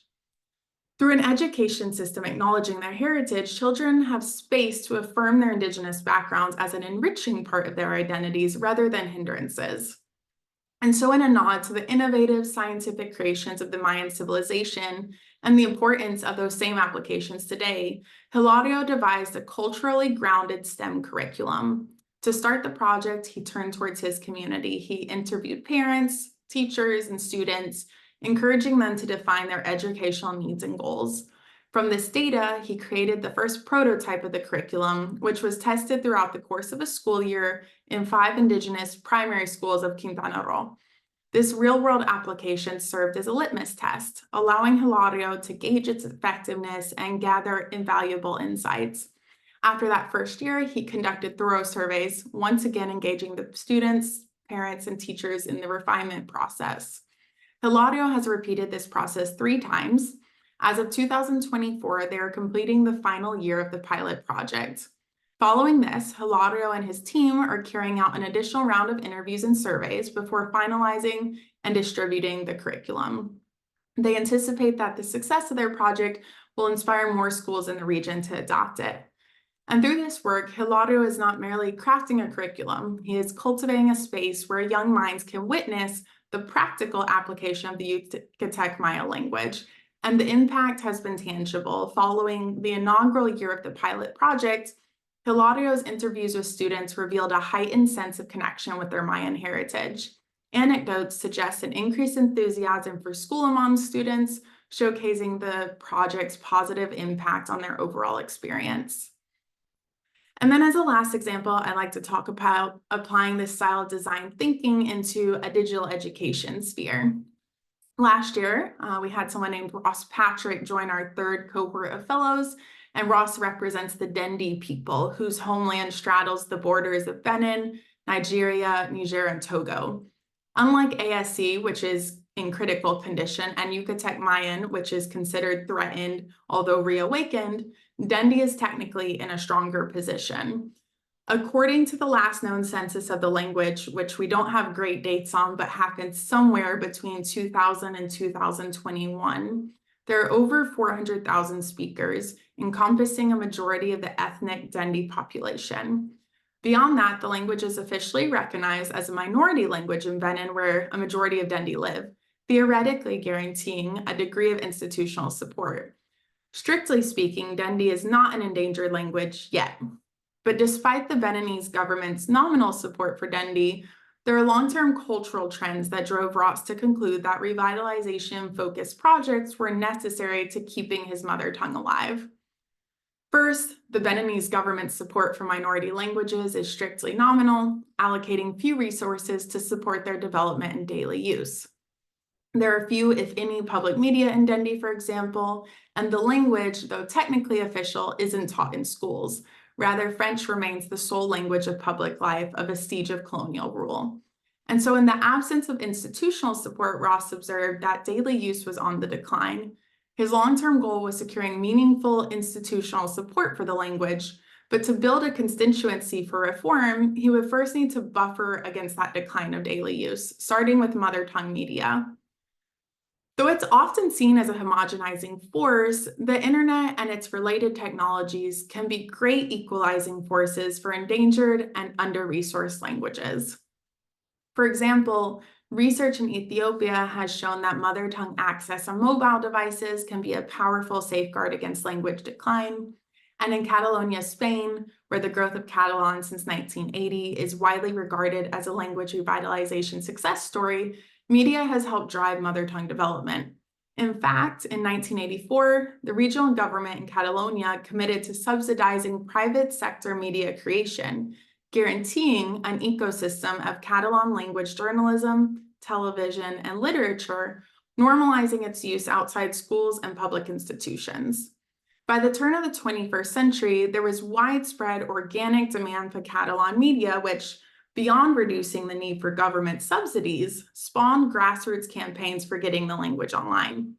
In 2012, for example, Catalan-speaking users translated the Twitter interface, and in 2001, La Wikipedia Catalana became the third language edition of Wikipedia, 3 months after English and German, and actually 2 months before Spanish. Today, there are upwards of 365 mother tongue editions of Wikipedia, and with some exceptions, virtually any culture can add their language to that list. Launching a new language version of Wikipedia incorporates community organizing, translating articles from existing Wikipedias into the target language, and composing new articles in the target language. This process, Ross determined, made the online encyclopedia an ideal vehicle for digitizing Dendi, creating a space for more people to learn via their mother tongue. Through online organizing and in-person events, Ross and his team have composed about 60 articles in their language over the past year, and they're now awaiting approval from the Wikimedia Foundation to move from beta into a formal Wikipedia subdomain so they can formally launch.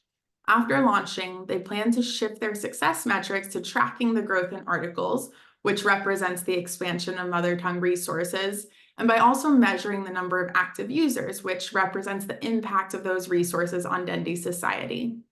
By using design thinking, Ross was able to answer an abstract problem, the Dendi community's declining use of their own language, with a measurable, structured solution. In less than a year, he seeded the first ever movement to sustain his language, expand resources for mother tongue education, and he got his language online. So throughout our Language Revitalization Accelerator program at WikiTongues, the guiding principle has been community-led design, partnering with endangered language communities to co-create sustainable pathways for language preservation, revitalization, and documentation. By applying these design principles, we can breathe new life into endangered languages. And so as we reflect on the journeys of these stories I've shared, and as we listen to more real-life examples of how people are addressing these challenges in educational settings in the following presentations, let us not forget the broader significance of their efforts. Language extinction is not just a loss of words, it's a loss of identity, knowledge, and connection to our shared human experience. And so by supporting language revitalization projects, advocating for multilingual education, and embracing the principles of design thinking, each of us has the power to make a difference. Kristen, that was fascinating, and thank you for sharing so many examples of how language preservation is being maintained. I have a couple of questions for you, if I may. So civilizations have evolved over millennia as a result of economic, political, military, religious, and social factors. And many languages have been lost in that time and new ones created, creating a new facet of culture. Now, this is nothing new, as I've just alluded to. It's historical, and perhaps this is going to, it's existing, it's happening in this day and age as well. So, I was interested to hear from you, especially in reference to Bangladesh. You mentioned Bangladesh. Whilst Bangla is established there now, many are campaigning for the right of the mother language, of their mother language, their mother tongue, including Sylheti, and for it to be recognized as a second or third language of the country. Now, it would be great to hear your thoughts on that, but this isn't isolated. This is global. This is going to be happening in other countries around the world, is it not? Definitely. It's happening in countries all around the world as we speak. As I said, in Spain, there's been the very well-known push for language representation and recognition of Catalan. You mentioned that as a success story. And what I'm trying to understand in this question is there's other languages like Sylheti and various others around the world. how can they equally get that kind of success story, as you called it, of Catalan? Okay. So the question is, how can we have success? That is a very broad question because we have so many different situations, right? So in every country, there is going to be a different political thing, a different political situation. And so the way that we found to best answer that, it sounds a bit more crass, but it's worked for us in terms of how we work with activists, is creating a strategic plan, which is something that you do when you're building a company or a nonprofit. And so if we try to approach language revitalization as a long-term plan. So if you're starting a company or a nonprofit, you would think, what do I want for my nonprofit a year from now, 3 years from now, 5 years from now? The same with a company, right? Like, we need to start making money back. How are we going to do that? How are we going to convince people to buy our product? And that sounds a bit crass when we're talking about something like cultural and something that, you know, really speaks to the emotional aspects and the future of our humanity, but it's something that started to work, and it makes it easier to figure out the steps and who we need to involve to make something happen. And so the situations will be different for every single country. I've been getting the emails and signed the petition for the recognition of the Sylheti language, and that's great to see. There seems to be a lot of community organizing around that. And so that's a great example of someone looking at the problem, figuring out how has this been done successfully in the past, right? We're looking at Bangladesh, maybe the Sylheti activists, I don't know any of them personally, but perhaps they looked at the history of their country, how Bangladesh was able to get recognition, national recognition, of course, a different government at the time, but what worked in that context, in that situation. The Sylheti team asked, what do we want? We want legal recognition.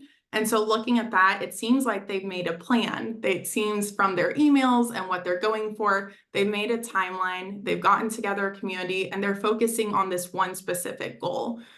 So my recommendation is build a strategic plan, figure out one goal that you want to focus on. Of course, when we're talking about languages, we want all of it, right? We all want to have legal recognition. We want our language taught in schools. We want to have digital tools for our language. I think focusing on one thing and building out a plan for that can help. Creating a structured approach. Creating a structured approach. So I just have we're almost out of time. So I was just wondering if I could get a brief response to you about, we talked about minority languages wanting to be established and be recognized.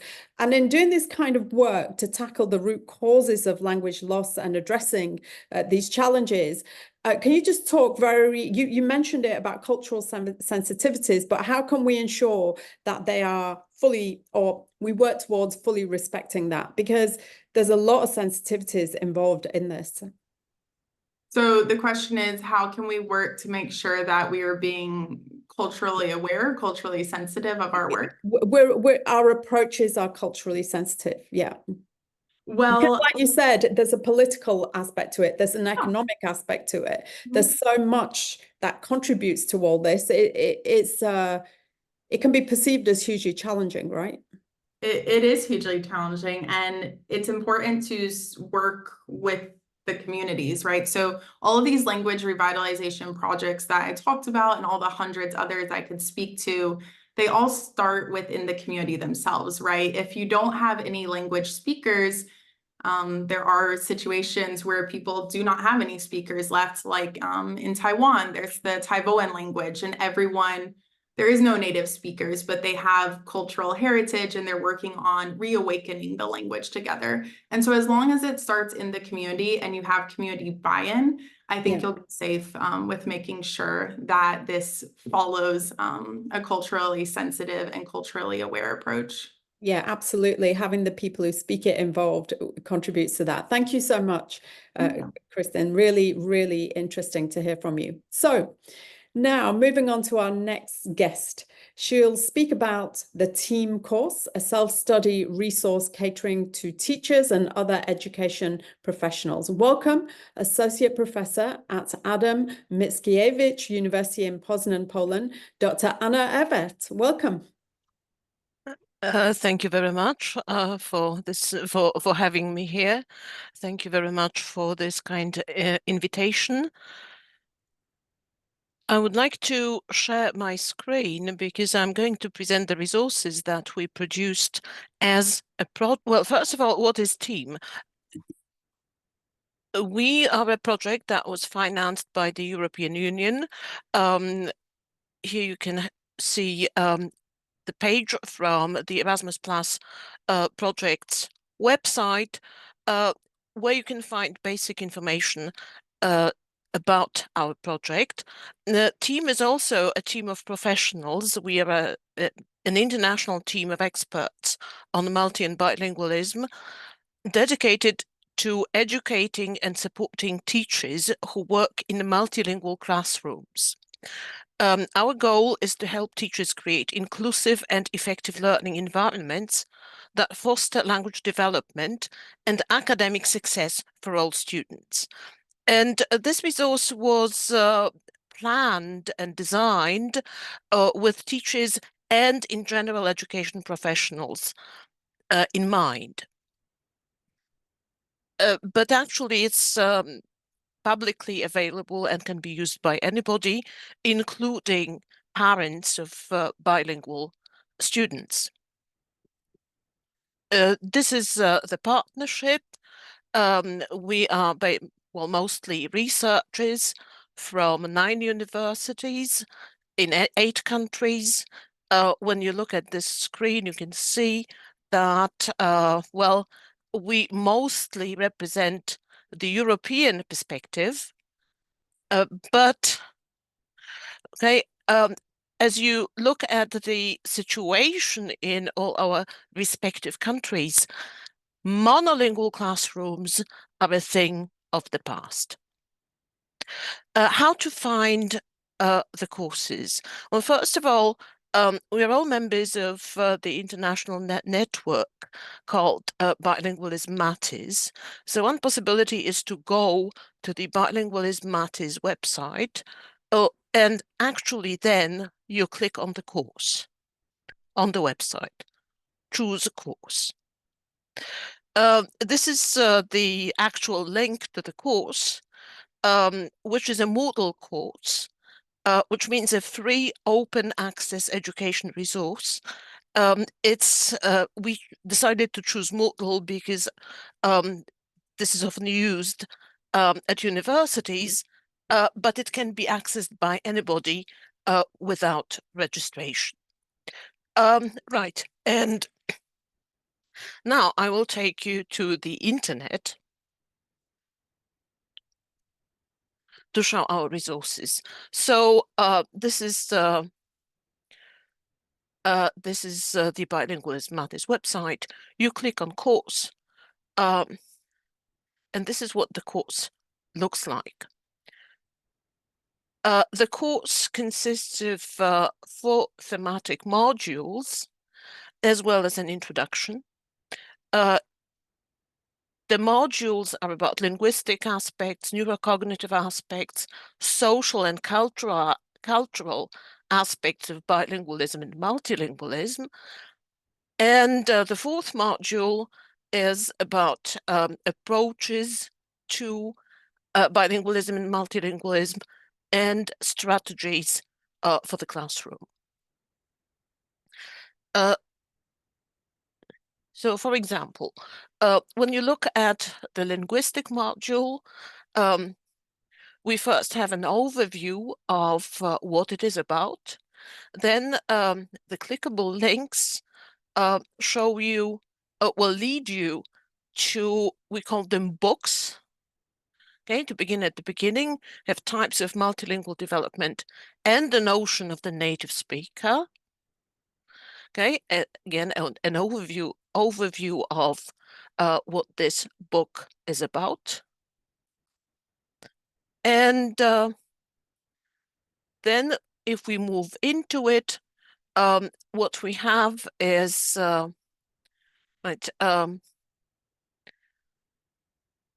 mini lectures, we call them screencasts. There's a downloadable presentation There's a quiz checking the understanding of the recording. Then we have what we call testimonials. These are conversations with bilingual, multilingual individuals from a variety of backgrounds, describing or talking about their experiences. So we have two mothers here of multilingual children. Then moving on. Okay, next page. Again, the layout is similar. We have a screencast, an interview with an expert, Professor Tanya Kupisz, on dialects and heritage languages, and two testimonials. The two heritage speakers from Germany. You can watch the videos in the model, or you can go directly to YouTube. What is a minority and a majority language? What is a heritage language? Right. But basically, I wanted to take you here to show you the channel. So we have a dedicated channel on YouTube, which currently has 89 videos, organized in the same way as the modules in the model course. So this is a selection by YouTube, and we have some videos from the introduction, module 1, linguistic approaches to multilingualism, and then again, right, we might briefly look at the contents. We have some screencasts on how languages are acquired, the role of language histories of the students, typical and atypical development in children, in bilingual children. If we look at the neurocognitive processes, we have information on implicit and explicit learning, impact of multilingualism on the mind and brain, interviews with experts, the impact of multilingualism on the native language as well.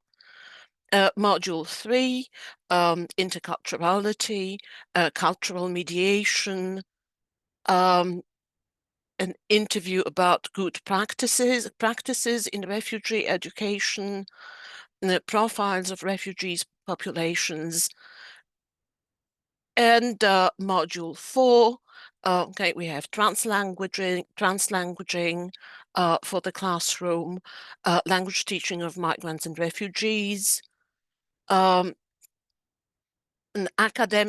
role of academic language, instructional strategies, and more. And so, okay, this is the main page of the channel. If you go to the videos, there's much more here to choose from. We also have a screencast on language revitalisation. So this is the YouTube channel.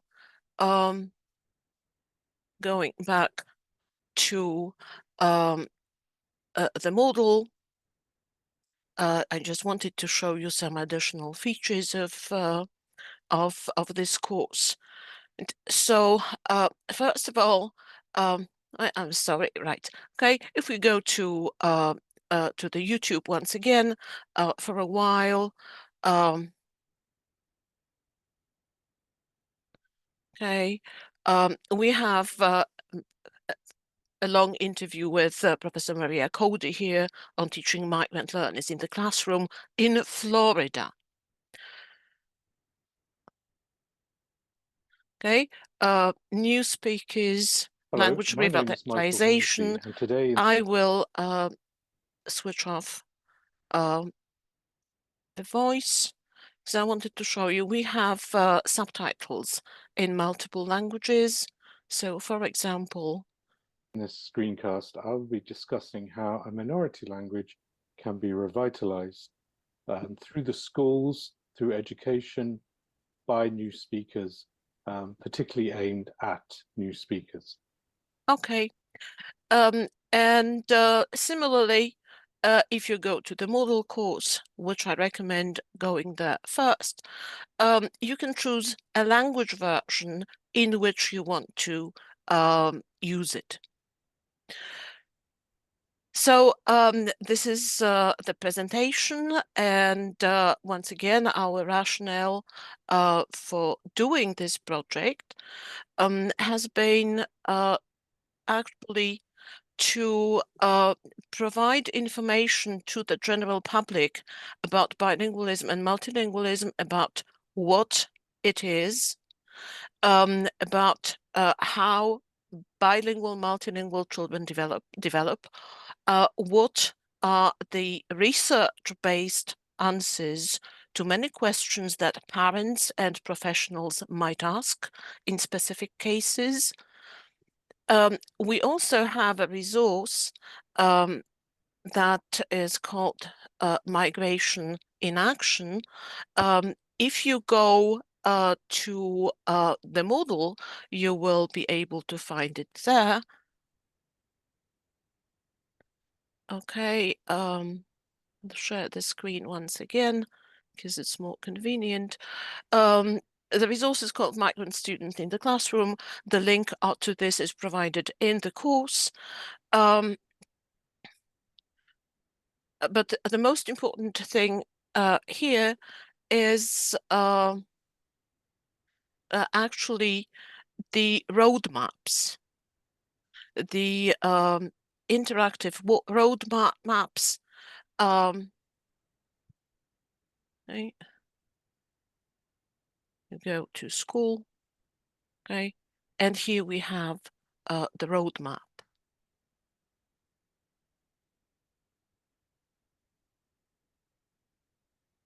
What is the school? And the school is the school building, the school is staff, educational staff, organization, educational system in the country, and so on and so forth, right? If you go to any of these boxes, there's more information you can find out. Okay, Anna, thank you. That was really useful, very informative. And the video series provides, you know, from what you've shown, comprehensive information and learning. And I'm sure many of our audience joining us will find it useful. And thank you for sharing these resources and telling us about the features about Team Core. So everybody can, you know, find that on your YouTube channel. Thank you so much. Really appreciate it. Okay, thank you. Just right now, I would just like to bring to your attention, I raised, you know, the theme for UNESCO for 2024 International Mother Language Day. And we've had a letter, LC Agency has had a letter from UNESCO expressing their appreciation for the LC Agency work and commended the organization for its work in advancing linguistic understanding and celebrating the rich diversity of language worldwide. It's a shame they couldn't be with us, but it's really great to have that acknowledgement from them. I just wanted to share that with you all. Now, moving on to our next speaker.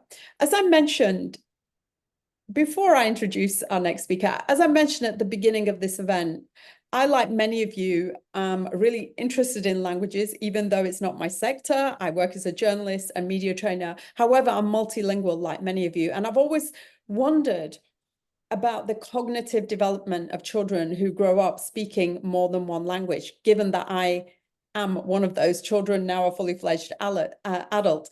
To enlighten us on this subject matter is our next speaker, Dr. Valeria Agostini, on behalf of the Consulate General of Italy in London. Welcome, Valeria. Oh, thank you. Thank you for having me today. I need to share my presentation. Yes, okay. thank you very much for inviting me to this talk today, because I've been involved in maintaining Italian as an heritage language, as an heritage language for over a decade now in UK, because I work for the Consulate General of Italy in London. So it's really, really a pleasure to celebrate International Mother Language Day today with you.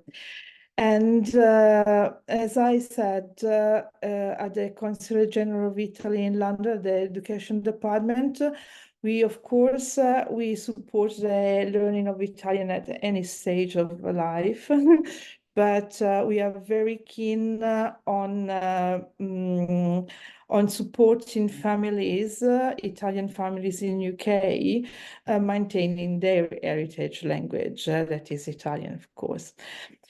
And but today, besides my teaching practice, I'm always also a researcher, and I conducted some research at the University of Birmingham. And that was I will be talking today. So today I'm going to briefly present some of the current findings on early bilingual, the effects of early bilingualism on metalinguistic, cognitive, and social skills of children. So it will be just a brief overview, but I'm sure you can find very, very accurate and scientifically correct information on the Bilingual Matters website that has been presented before. And then I will present the longitudinal study that I conducted in English schools on early language learning at school, on foreign language learning at school. And I will present the methods and the results of this study. And then I will also discuss the implication that my findings have on education and society. But before starting, we need to, maybe clarify who is a bilingual person, who is a bilingual child. I'm sure that the audience is mostly composed of people that are involved and use languages, different languages daily, so they know that a bilingual child or a bilingual person is not the sum of two monolinguals. So, and there is an extreme variety of bilingual experience. So we need to take into account this diversity when we speak about the cognitive gains or some of the challenges that can face bilingual children. And just for example, children can be bilingual since birth because they were born in households where two or more languages are spoken, or they can be sequential bilinguals because they learn a first language at home, and then maybe they had to attend, like we heard from the other previous speaker, they had to attend an education setting where another language was spoken. So, and that, of course, the kind of bilingual experience impact on the the effects that bilingualism or multilingualism can have. And and as I said, we need to keep this in mind when we talk about advantages of bilingualism. But of course, I tend to stress that although there are challenges, like because it's been found that bilingual children might have a reduced vocabulary as compared to a monolingual child, monolingual peers.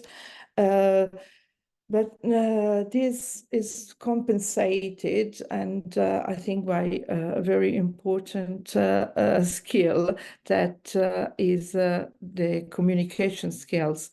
So they might have a reduced vocabulary size, but they can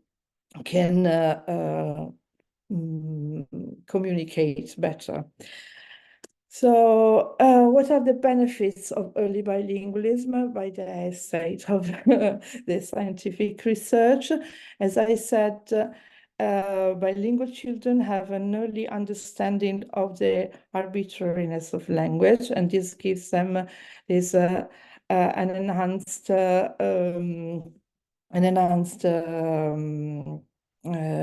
metalinguistic awareness. So, and which is very important in learning to read, because they precociously have a precocious understanding that a print word and this meaning are arbitrarily linked, and in the usage of synonyms. So very young children have issues in naming the same items in different ways, while bilingual children have been found to be better at using different words, synonyms for the same referent. And they have cognitive gains. So by early bilingualism has been shown to have an impact on the control of attention. So, and in particular, bilingual children have been found to be better at blocking misleading stimuli and focusing on the target. I will present a task later that clarifies this. And also bilingual children are better at switching between tasks. And yes, and this is the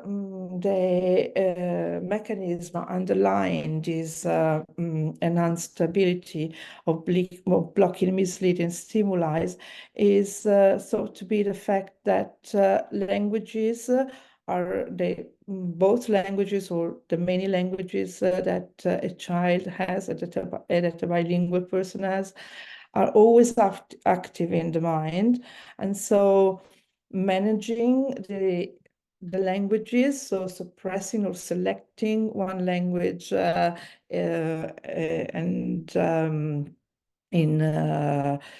suppressing the others is like a training for the brain. So, and that this gives advantages to the general cognitive development.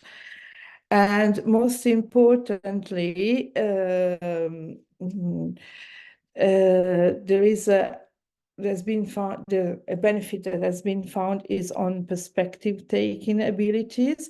So bilingual children have been found to have early theory of mind. So by theory of mind in scientific research is meant the ability to understand that other people have knowledge, beliefs, intentions that are different from our own.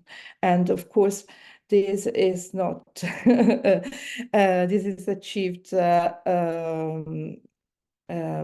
the child from the age from 3 to 5, but this understanding has been shown to be to develop earlier in bilingual children as compared to their monolingual peers. And this perspective taking advantages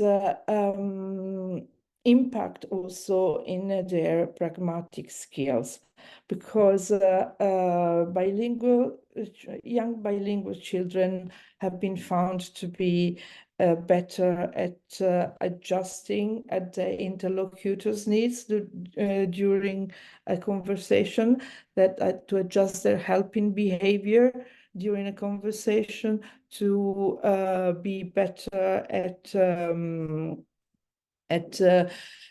taking into account paralinguistic cues. So they've been shown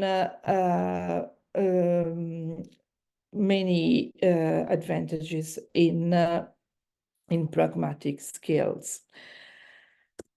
So given all these advantages, these gains that multilingualism brings to young children, I asked myself whether these benefits can be brought to monolingual children.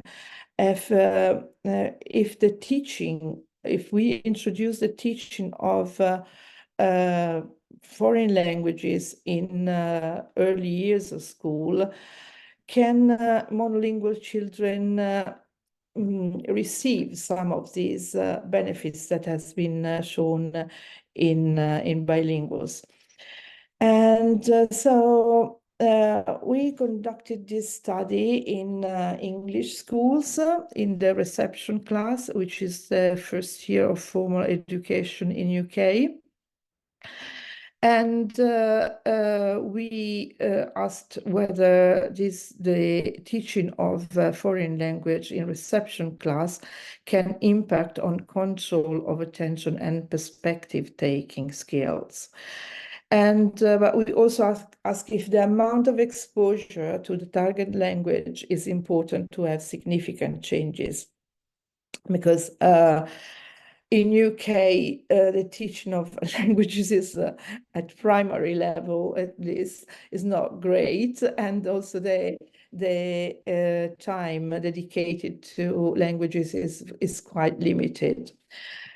And so I recruited 99 monolingual 4 to 4 years old children, because when they enter reception class, they are 4 years old. And with different exposure to a foreign language.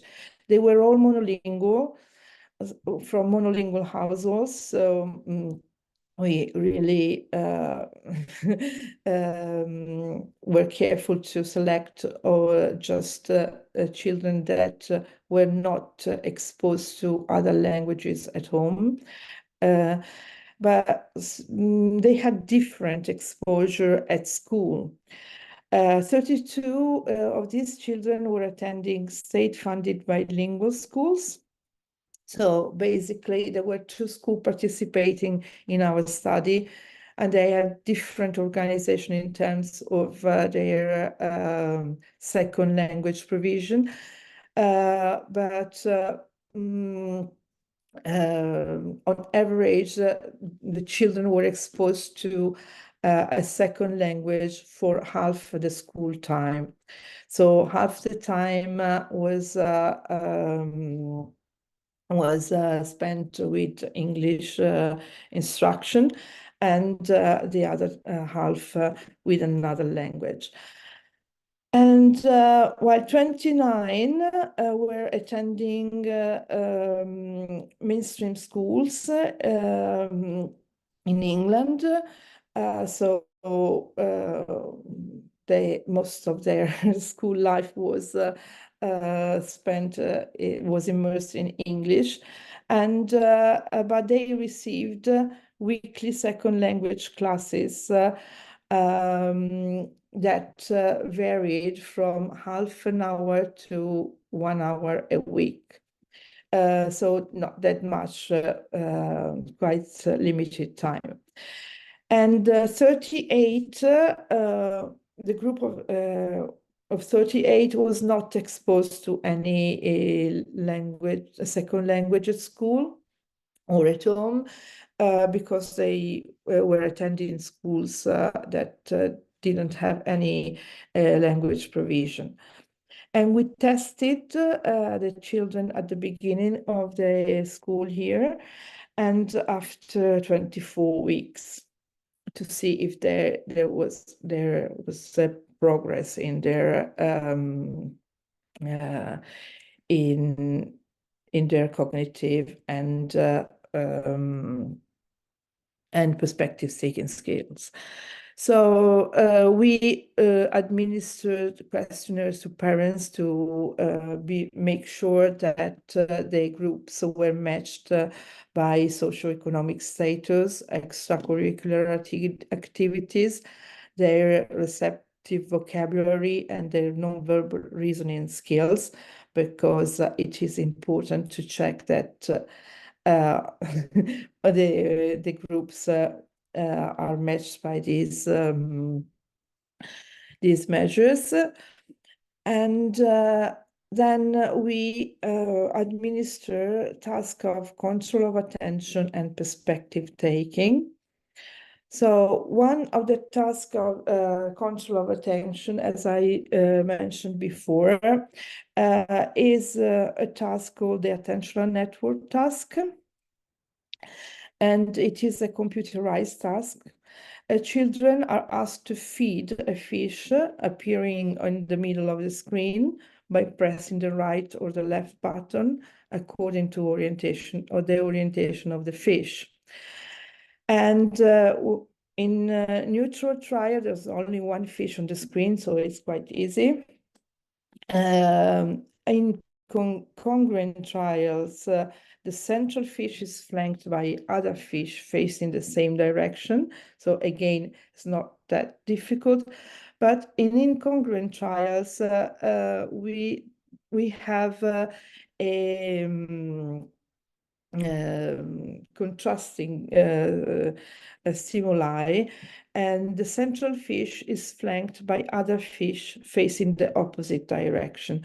So basically, the child, but also the adults, when this task is administered with arrows instead of fish, needs to block out the misleading flankers and respond with pressing the buttons left or right according to the target, which is the central fish, the central arrow. And of course, when we come to these trials, everybody is slower and is prone to more mistakes. But bilingual children and bilingual adults have been shown to be better, to respond quicker, and to respond also with more accurately in these sort of trials. That is why we tested our participant in this sort of task. And then we also tested participants in this task, which measures their flexibility in applying rules. So it's a card sorting task, and children are presented with bivalent cards. And then they are asked to sort the cars first according to one rule, for example, sort the cars by colors, and then according to another rule of, for example, 4 dimensions, sorting so all the cars with the cars and all the flowers with the flowers. This is not an easy task for a child before the age of 3. And it really can be challenging when it comes to the advanced version, where there are cards that needs to be sorted by the color rule, and the cards that needs to be sorted by the shape rule. But again, bilingual children have been found to be more accurate at this task, and being able to switch between the 2 rules better than monolingual children. So, and then finally, the more important task, I consider this the more important skills, is the director's task. It's a task of perspective taking in decoding referential instruction. So in this task, children are presented with a grid, a 4x4 square grid with some objects on in the grid, and children are seated. There's a director giving them instruction to move objects on the grid, but the director's view is blocked because 4 of these squares are blocked from the director views, and of course children are made aware of this by practice trials, and then the director gives instruction to move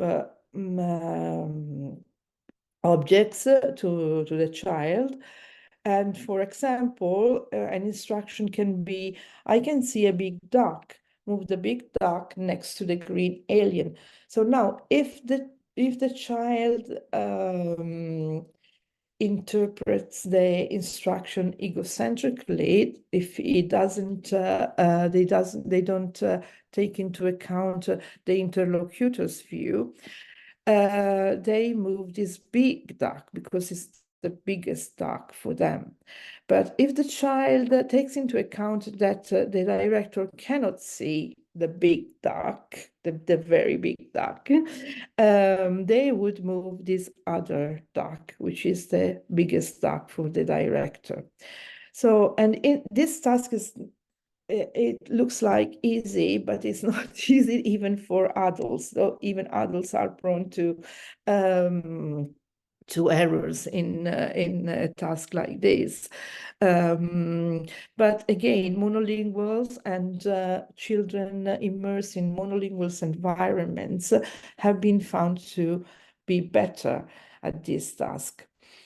So we administered all these tasks and what we found. So for the control of attention task, we didn't find any difference in improvement in the ANT task, in the fish one. So there was they all improved, but they all the 3 groups improved similarly.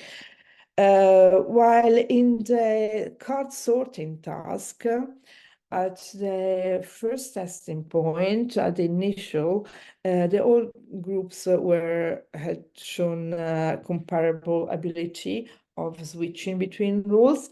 But at the second testing point, the groups that attended a bilingual school showed an enhanced improvement, both as compared to the to children receiving language classes,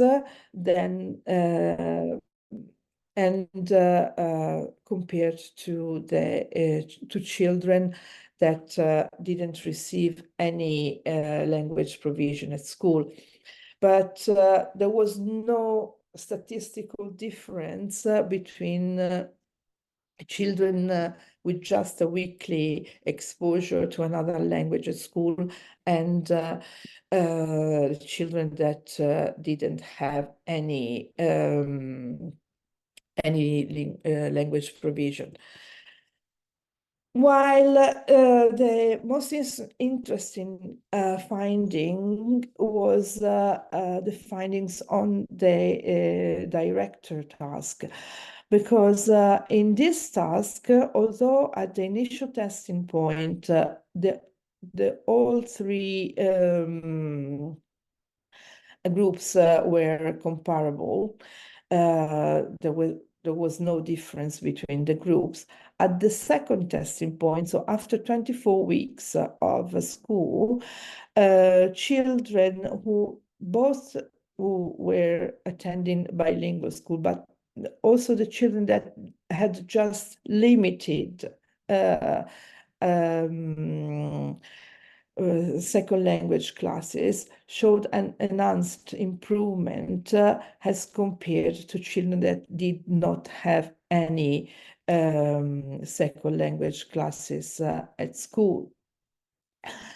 So, conclusion, so we've seen that even a limited weekly exposure to a foreign language has an impact on children's social communication skills.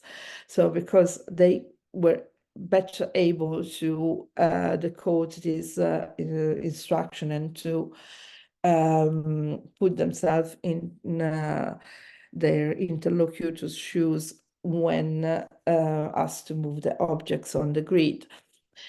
But yes, but to have an improvement on other on the cognitive skills, it's probably needed much more exposure than a limited weekly class. So, and then, but I wanted to stress that languages classes in early years of school could have a long-lasting effects on children's lives. So we are experiencing a great demand of schools that wants to introduce Italian, for example, or the language in early years of school at the moment, and we are very pleased because because good social competence in school-age children predicts future mental health, academic outcomes, and success in the workplace. And so it is important that to keep this in mind when we want to introduce languages at the very early stage, because sometimes the critic is the competence in the language can be acquired even if they start later, but also but if we consider that it can improve the social competence, it is very important to introduce the second language early in the early education. Yeah. Valeria, that was absolutely fascinating. It was so interesting to learn, because I'm one of those children, like many on this call, and it's just interesting to learn the psychology and everything behind what's involved in speaking more than one language. So thank you very much for those really, really useful insights. And I just like what you said at the end about the positive impact, and it can help you integrate better with people from different cultures and communities, as well as all the other benefits. So really, thank you for that. Really appreciate it. Thank you. Thank you for listening. My pleasure. At this point, I'd just like to say a British politician, Apsana Begum, Member of Parliament for Popular and Limehouse in London, was not able to join us, but she did send a message of solidarity and a video. But due to our conference policy to only have live speakers, we're sorry we're not able to share her video. However, we do hope she'll be contributing at next year's Linguists Collective Conference. Just giving you a heads up of one possible speaker for next year. Now, language learning in the UK is declining with limited options beyond mainstream languages like Spanish, French, and German. And despite the presence of hundreds of other languages in the local communities in the UK, our next guest will explore the divide between mainstream and heritage language education. It's my pleasure to introduce CEO at the Association of Translation Companies, Raisa McNabb. Welcome, Raisa. And may I add, LC Agency is a very proud member of ATC. Fabulous. Thank you for having me. And let me just share my screen. You should be able to see that now. Thanks, Samina. Thank you. So my name is Raisa McNabb. I'm CEO at the Association of Translation Companies. I am a language person. I've always been a language person. And I wanted to approach this conversation and today's discussions, which have been really fantastic, from a slightly different angle. So exploring these divides between mainstream or heritage languages and the aspects that impact on their education in the UK, and also the constraints that we're seeing in our daily lives. But I wanted to start with a personal note and compare my own mainstream journey to my daughter's heritage language journey. So I'm not a bilingual person by birth. My first language is Finnish, and English was my first foreign language. After that, I got excited, so I've studied French, Swedish, and German at school, and then continued on to university. So I'm a translator by training, English and French with Finnish. So I've gone through the very traditional mainstream journey, and although I've always been, especially, having spent my entire working career in the language services industry, been exposed to multilingualism, and since joining the ATC as a CEO, I've been increasingly working with speakers of community and heritage languages and working together with translators, interpreters, other associations, ATC members, and public sector authorities on providing public service translation and interpreting. But it's only since my daughter Elsie was born 9 years ago that I've really had this deep dive into the difference between a mainstream journey in language learning and a heritage language journey. Elsie was born in the UK, and Finnish is a very marginal language. So there are very few speakers of it, and of course it doesn't feature anywhere within the educational curricula. But coming from a Finnish background where language learning is a given and there is quite a high prestige in language learning, I was shocked to enter my daughter into the UK system, where her languages background and this wealth of multilingual ability that she brings wasn't acknowledged in any shape or form. So that was the beginning of Elsie's educational journey in the UK, and we have since moved back to Finland. So today, Elsie is a bilingual Finnish-English child in Finland, and her experience is very different. So she is actually getting 2 hours per week of mother language teaching in English, and obviously doing her schooling in Finnish. And the English language classes run alongside other heritage languages, including Polish and Turkish and Chinese and Urdu and about 15 other languages. It's actually the local council that has to provide these mother tongue languages if there are at least 4 children in the town with this language. Bearing in mind that we live in quite a small town in Finland of less than 60,000 people. And Elsie also has, as part of her schooling from grade 1 onwards, English teaching, and she'll be starting Spanish next year. And we've heard today, and of course we all know otherwise as well, that in the UK, the teaching of heritage languages is very marginal and mostly linked to volunteer clubs and volunteer organisations. So we all know that in the UK, we need to have more and better support for languages education. The way that I want to approach this is really thinking about it from a more tangible, practical, commercial aspect. We all know that languages and bilingualism have huge value and benefits. Here today, we know that we're all language people. But from the point of view of being able to, in the educational system, to compete with STEM subjects, so science and technology and engineering and mathematics, which is what we have to do in order to gain more ground for languages, we need to talk about the practical, tangible uses that languages have in the society and for the economy. So from where I'm sitting, there are two almost conflicting assets that we have through languages. The first one is access to services, and that links to the idea of heritage languages. So the UK is hugely multilingual, and we need to provide services to people who are unable to have access to services in English. And we also need to provide multilingual translation and interpreting services for service providers so that they're able to communicate with the multilingual community around them. That's one side of it. And the other side is international trade. So we need languages in order to promote global trade, exporting and importing.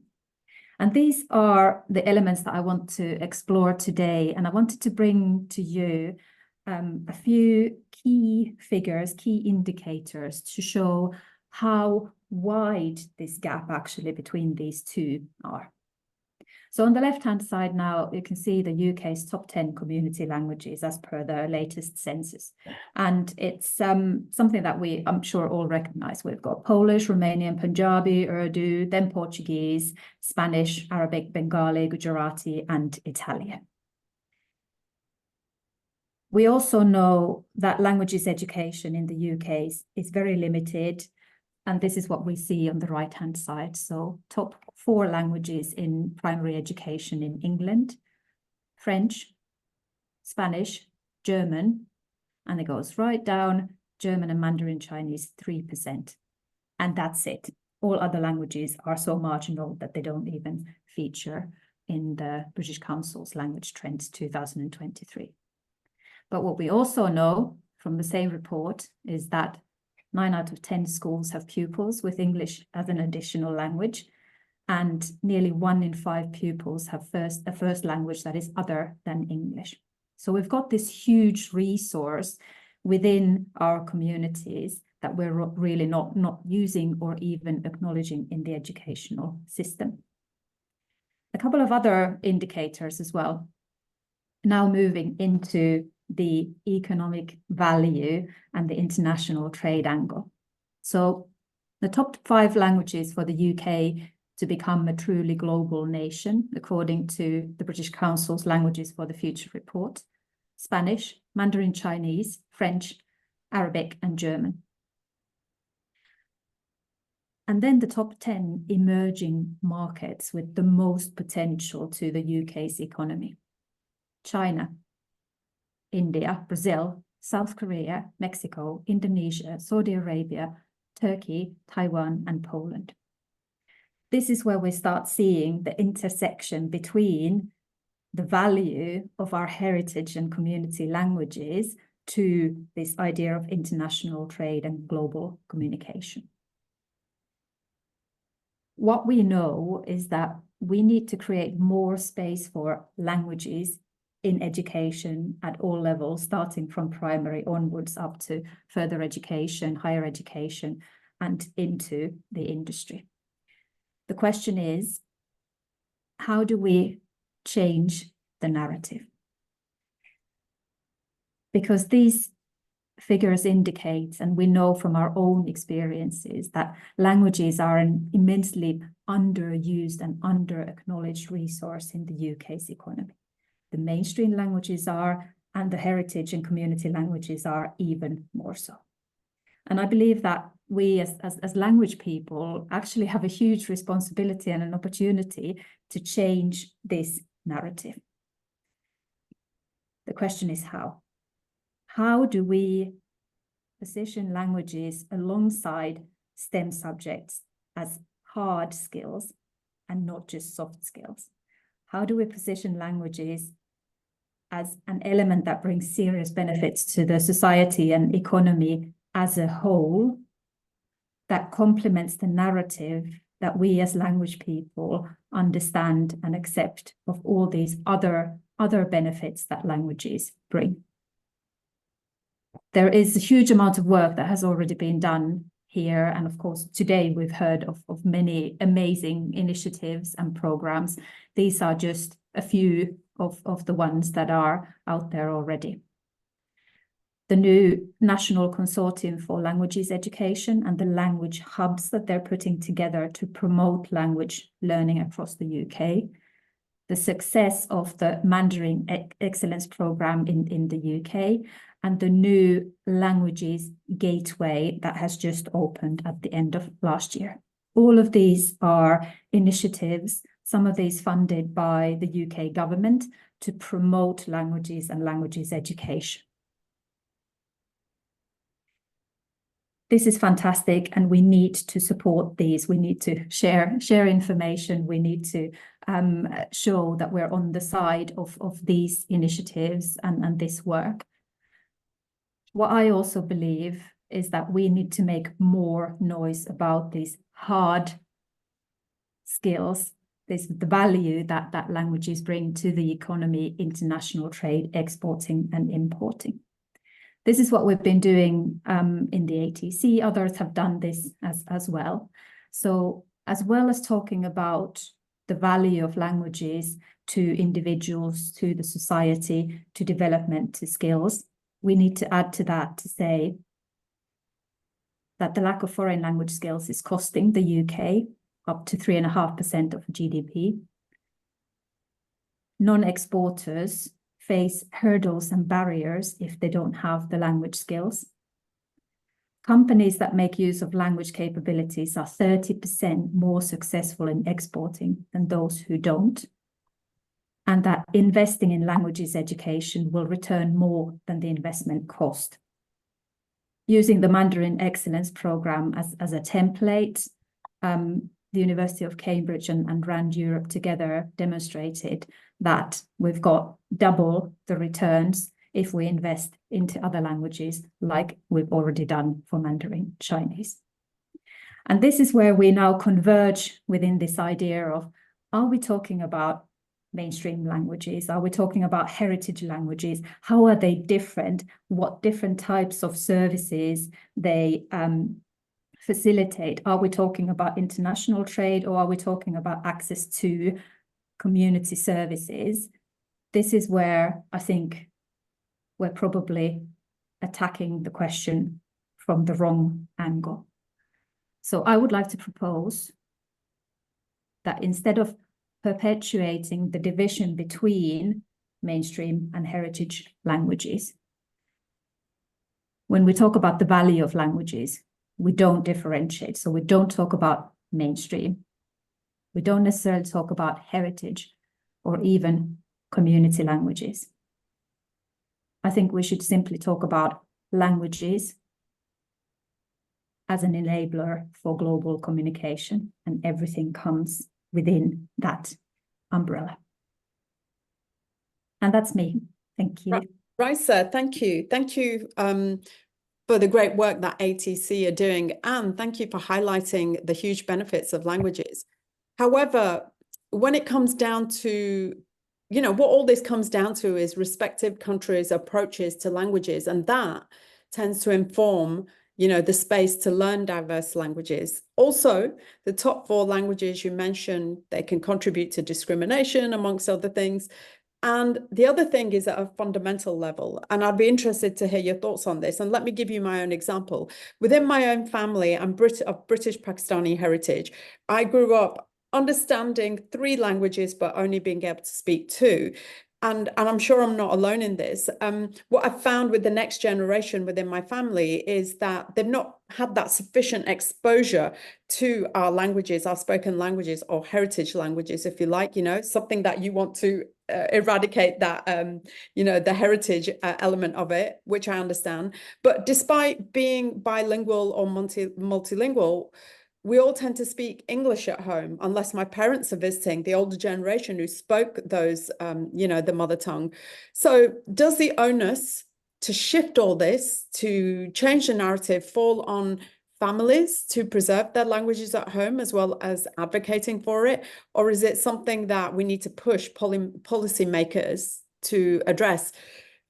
Especially, you've highlighted trade and so on. So is that push something more for policymakers?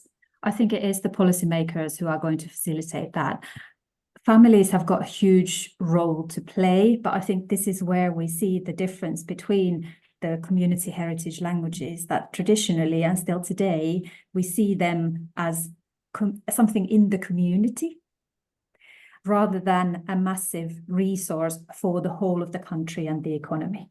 But the only way that we're going to shift those languages into becoming part of mainstream education is to work on the government to recognize the immense resource that these languages have, and that's a policy decision. So and we know that in the UK, especially compared to other countries, it is the hardcore economic value that weighs much more than the soft skills, and this is where the UK is very different to other countries and other economies. So I think very much that it is a policy decision, but of course all of us bilingual, multilingual families have got a responsibility to make more noise about it and to demand for languages education, not just because we want to keep a language alive in our community or in our families, but because it brings real value to the whole of the country and the economy. Absolutely. And also, we've had requests from our audience for your presentation because it's so fascinating, so interesting. So I was wondering if that's something you can share with LC. Yes. Yeah, I think I've sent it along this morning, so it should be in the email inbox somewhere already. And all of these reports and all of these indicators can be found online, so it's all accessible. Nothing is hidden. So fantastic if you can continue to share that with the audience as well. Thank you. And an audience, you've heard it, it's publicly available, so you've got your question answered. Thank you so much, Raisa. Really appreciate it. Thank you, Samina. Now, time for our next guest, who is a social media content creator, primarily focusing on sharing Welsh culture, history and language with almost 100K followers. Very impressive. She will share the importance of the Welsh language and Welsh language education in ensuring its longevity and societal cohesion. Welcome, Kaylee Unit. Hi. Thank you for inviting me. I feel very out of my depth because I just make silly videos in my bedroom. But the Welsh language is very important to me. I grew up bilingual, and I found that when I was living in England, I really missed home, and everybody online has a niche. So I made mine my entire country, and in particular, my language. I began by sharing folklore and mythology, but soon fell into politics. And the thing is, existing as a Welsh speaker is inherently political online. Whether you like it or not, you become a novelty of sorts, and at times a spokesperson for the country. So I began by sharing my language, and now I teach it part-time. And through that, I've encountered people from all walks of life, inside and outside of the country, the diaspora, and those with no connection to the country who are drawn to the language because of its magic and its melody. And even though I wholeheartedly love the language now, I do have to acknowledge that when I was in high school, in my early teens, I hated it. I hated learning the language. I felt this shame that everybody else feels towards speaking it. So in order to understand the resistance to Welsh language education and why only a third of the country can speak it, we have to go back in time quite far to the Acts of Union of 1536 and 1542, which formally annexed Wales to the Kingdom of England around 250 years after the Norman Conquest. The Acts banned the use of Welsh in court, and you couldn't give testimony in Welsh. And this had a knock-on effect in how the language was used in day-to-day interactions. It became the language of the home for many. And there's a quote which there was a glimmering hope expressed by William Richards in Wallography in 1682 that the native gibberish may be Englished out of Wales. And this sentiment continues. English is useful and Welsh is not. And social media, like you were saying, like everybody is exposed to the English language. And even within Wales, there are so many people who can't even say bore da, good morning. Speakers of the language began to be shamed for not learning English, for holding onto Welsh. And that's why as early as 1790 until the last century, the Welsh knot was used in schools. And this is a piece of wood with Welsh knot or WN written on it with rope that hangs around your neck. And if a child spoke Welsh in school, they had to wear it. And whoever was wearing it at the end of the day would be beaten. And it wasn't just them. If there was a child who was wearing it for a particularly long time during the day, or if it was passed back to them a number of times, they would also be beaten as well. And it was a way to try and eradicate the language in the youth so new generations wouldn't be speaking it, and they'd be disconnected from it in such a way that English would be the dominant language. And there are people alive today whose parents and grandparents were victims of the Welsh knot, and their shame and trauma reverberates through the generations that are here now. It meant those parents and grandparents would teach their children Welsh for fear they would face the same fate, the same prejudice, the same persecution in school and outside. And there's a well-known quote in Wales, which comes from a commissioner's report on the state of education in 1847. It's also known as revitalising, or the treachery of the blue books. And it said that the Welsh language is a vast drawback and manifold barrier to the moral progress and commercial prosperity of the people. It's not easy to overestimate its evil effects. The report also called Welsh people barbaric and immoral for not giving up the Welsh language, identity, non-conformist religion, and not assimilating properly into British civil society. The report didn't consult any Welsh speakers or Welsh people. No translators or bilingual people were used. They spoke to English people and Anglican priests who unfortunately had a less than favorable view of the language. When the Welsh knot fell out of use, things began to change and there was a shift in society, but it started to be more of a resistance from Welsh people themselves rather than from the outside and the people in charge in central government in England. In 1965, the village of Capel Celyn and the surrounding community of Tryweryn were flooded for a reservoir for Liverpool's water industry. They never used it, and it took them like 40 years, 50 years to apologize. And this was one of, if not the last Welsh-speaking communities, like Welsh-only speaking communities in the country. And it resulted in the phrase cofiwch Tryweryn, or remember Tryweryn. And it's a phrase that holds a lot of weight and is still used by Welsh language advocates to remind people of what we've lost, but also how far we've come. In 1967, there was a Welsh Language Act passed, which repealed the ban of Welsh in courts, in part due to an earlier court case from about 20 years before, involving Saunders Lewis, DJ Williams, and Lewis Valentine. They could prove that two of them could speak Welsh because one went to university in England and the other one taught English, but they couldn't prove, even though he could, they couldn't prove that the third man could speak English. So he was allowed to give his testimony in Welsh, which was literally the first time that had ever happened.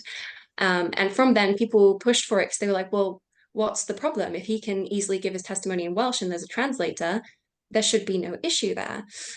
So these men went on to create Cymdeithas yr Iaith Gymraeg, which is the Welsh Language Society, which then pushed for our Welsh language TV channel, a Welsh language radio, and we saw an increase in the amount of Welsh medium schools, and the stigma on a governmental and a legislative level was lessened, especially when the Education Act of 1988 was passed. So in 1990, it became mandatory for Key Stage 1 through Key Stage 3 to learn Welsh. So that's from the beginning of school until year 9, which is like 13, 14 years old. And then in 1999, it was mandatory for Key Stage 4 as well, which is to the end of high school, so 15 and 16. And in that same year, in 1999, we got our own devolved government. It was originally known as the Welsh Assembly. It's now Senedd Cymru, or the Welsh Parliament. And that devolved education as well. So we had full control over Welsh language curriculum for the first time in history. Despite there is a little bit of pushback about devolution, but I won't get too political. And as this external prejudice began to lessen, the internal bitterness towards the language increased. According to the 2001 census, just 2 years after devolution, the number of Welsh speakers increased for the first time in 100 years and reached 20.8%. But in 2021, it was 17.8%. Even though there were more speakers, it was just the population was larger, so there were also more non-speakers. So that put us at 538,000. But there is an annual population survey that's done 4 times a year, and that puts the number of speakers at 892,000 in a population of like 3.1 million. And why is there this discrepancy? It's a lot of different things: confidence, stigma, unhealed intergenerational trauma. In 2019, second language Welsh classes in English medium schools were abolished. And with the new curriculum that's just come in the last 2 years or so, all children, whether they go to a Welsh medium school, an English medium school, or a dual stream, will be taught Welsh at a first language fluency level. So instead of leaving school barely able to hold a conversation about where you went on holiday last year, children will now leave, hopefully, feeling confident enough and with a necessary level of education to use the language in their day-to-day lives and in their future workplace. We've seen an increase within the country of Welsh language requirement, or at least a basic Welsh language understanding on job applications, but we still have a long way to go. Alongside educational reform, we also need to heal the bonds between the generations. I often get comments left under my videos from people expressing their sadness and grief at not being able to speak the language, either because they did not receive any or adequate education, or because of the social shame instilled in them from a young age that prevented them from fully engaging with the lessons at the time. Like I said at the beginning, I felt that as well. And I grew up with my parents having a basic level of Welsh. They both work in education, so they have to. But I gained fluency from going on holiday to a family on the West Coast where the fluency rates are much higher. So in the southeast of the country, near the border with England, the fluency rate is as low as 14 to 18%. But if you go to the Northwest, it's as high as 75%. And you can really feel it when you go. There's a cultural shift as you move further west in the country. People are no longer keeping the language from their children to protect them. They're gifting it to them because their parents couldn't. And I see it all the time, everyday interactions. When I go to town, when I left for university in 2017, I barely hear grandkids talking to their grandparents. But now I walk down the street and there's entire groups of people of all ages conversing beautifully in Welsh. And there's parents who don't speak the language who send their children to Welsh medium schools and learn alongside them from their kids babbling from the age of 4, and also partly from language learning apps and in-person classes in their free time. Unfortunately, my own 9, my grandmother is a first language Welsh speaker, but I've never had a conversation in the language with her. I get the occasional Penblwydd Hapus, happy birthday, or Nadolig Llawen, Merry Christmas, but that's about it. And it's because of this shame from the Welsh not. So it's become an external thing that's become internal, and now I'm working really, really hard to correct that, or to change that. I'm fortunate enough that my 9 is still alive, but many people have lost the chance to speak to their grandparents and their parents in their native language. And that's why I see it as both an honor and a privilege to be able to speak Welsh and to have gained fluency despite going to English medium schools throughout my entire education and going to university in England.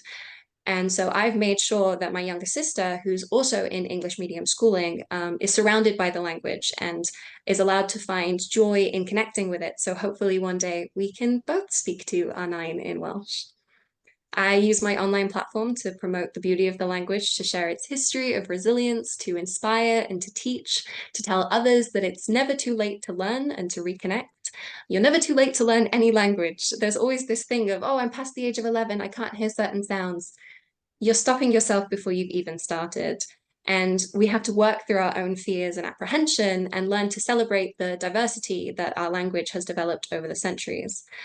Unfortunately, there's something we jokingly refer to as the Heddlu Cymraeg, or the Welsh police, who think that their dialect is better than other people's because they live in a place with a higher fluency rate. And that's something that we also need to work on. And that's come through the generations of, well, my family were lucky enough to hang on to it, so it's your fault that you couldn't.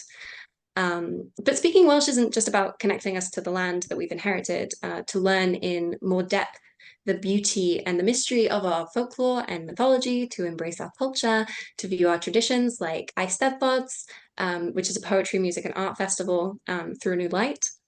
Our passion for Welsh was gifted to us, and it's our responsibility to pay it forward. It's not just about carrying on the fight for those who persevered to keep the language alive, so I can say today, dwi'n siarad Cymraeg, I speak Welsh. It's a way to connect us with other people. People assume it's only people in Wales that speak Welsh. There's actually a dialect that exists in Patagonia, Argentina. I've spoken to first language Welsh speakers from Estonia, Lithuania, and during lockdown, somebody was even learning it in Burkina Faso. So how useful a language is cannot be measured by the number of speakers or its reach across the globe. Language is about communication, and as long as that's possible, the language is useful. And it goes further than that. Welsh has been used as a language revitalisation model by other minority languages, like the Maori language in Aotearoa, New Zealand, the native language of Hawaii. And we're not just creating a different, more vibrant generation for the future in Wales, we're also fostering a sense of community and understanding with people from all across the world. And there's always going to be some xenophobia left over from outside of the country, but our main obstacle now is education. Still so much improvement we need in schools to raise our future generations as confident speakers, who can not only speak Welsh but want to, but schooling is not enough. And we're finding new and creative ways every day to heal the bonds between the generations, to open communication and allow dialectal variation to be passed on, to take what we've learned and help other speakers and minority languages, and most importantly, to remind ourselves that it's enough to just use the Welsh we have. We have a saying, Cymraeg yw iaith y daith, the Welsh language is the language of the journey. And change cannot happen overnight. But when I look back at all the mountains that we've overcome, I know we can reach our 2050 target of 1 million speakers, and hopefully more. Great. Kaylee, thank you. Sorry, that might have run over a little bit. It's okay. It's okay. That was really insightful. And you talked about passing on, passing things forward. So I have a question from Steve Brooks, who's in our audience. And very briefly, if you could respond to this, please. What advice would Kaylee give to an Englishman? He puts in brackets, me, ! About to move to South Wales and wanting to fit in as much as possible with the community. I've recently started learning Welsh and thoroughly enjoying it. However, I'm worried that I still won't be able to understand spoken Welsh well enough. Will my attempts be met with positivity or just another English person being patronizing? We would much rather you tried and butchered it than not try at all. Even if you only learn a few basic phrases, say diolch, thank you, when you leave a shop.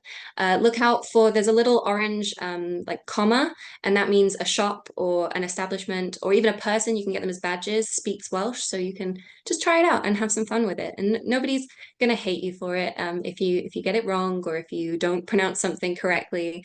There are so many of us that are in the same boat, so I wouldn't worry about it too much. Steve Brooks, you'll be in safe hands in South Wales, so don't worry about it. Kaylee, thank you so much. That was really enlightening. And good luck with all your endeavours in the preservation and promotion of it. Really appreciate your contribution today. Thank you very much. Okay, so next up, our next guest I'd like to introduce. Now, before I do, I just want to say the Cornish language, once endangered, has seen somewhat of a comeback in recent years. And our next guest, Jodie Davey, Cornish language lead at Cornwall Council, is a fluent Cornish speaker and will share with us the potential of fostering a sense of belonging and cultural continuity with revitalisation of the language. Welcome, Jodie. Hi there. I've got a presentation to share as well. I think I'm okay with sharing that. Yeah, of course. All Please good. go Yeah, ahead. we'll give the technology a go. Yeah. Okay. So we'll do. Oh, not working. Hold on.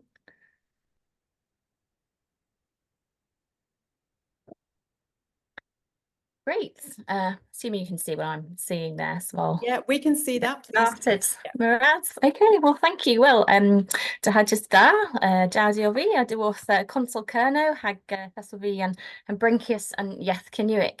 I'm Jowdy from Cornwall Council and I'm the Cornish language lead. It's a real pleasure to be here and thank you for the invitation to speak. So many interesting languages on the schedule today, so lovely to contribute Cornish to that. So I'm just going to talk about Cornwall's Cornish language strategy and what we're doing to help preserve and to promote the language. So just a bit of a context, and it's useful there to be following the Welsh, actually. So Cornish is one of the 6 Celtic languages closely related to Breton and Welsh, but also part of that family that includes Scottish Gaelic, Irish, Manx. And Middle Cornish really flourished from around 1200 to 1600, when some of you may know about the medieval miracle plays that were written around that time, and when Cornish was the main language of Cornwall. And then Late Cornish really came about from about 1600 onwards, and the language was pushed westwards. And the last speakers of Cornish are thought to have been around about the 1890s, where it was a kind of a language used by the community rather than being seen on signage and in place names. But a community revival throughout the 20th century has kept the language just about alive.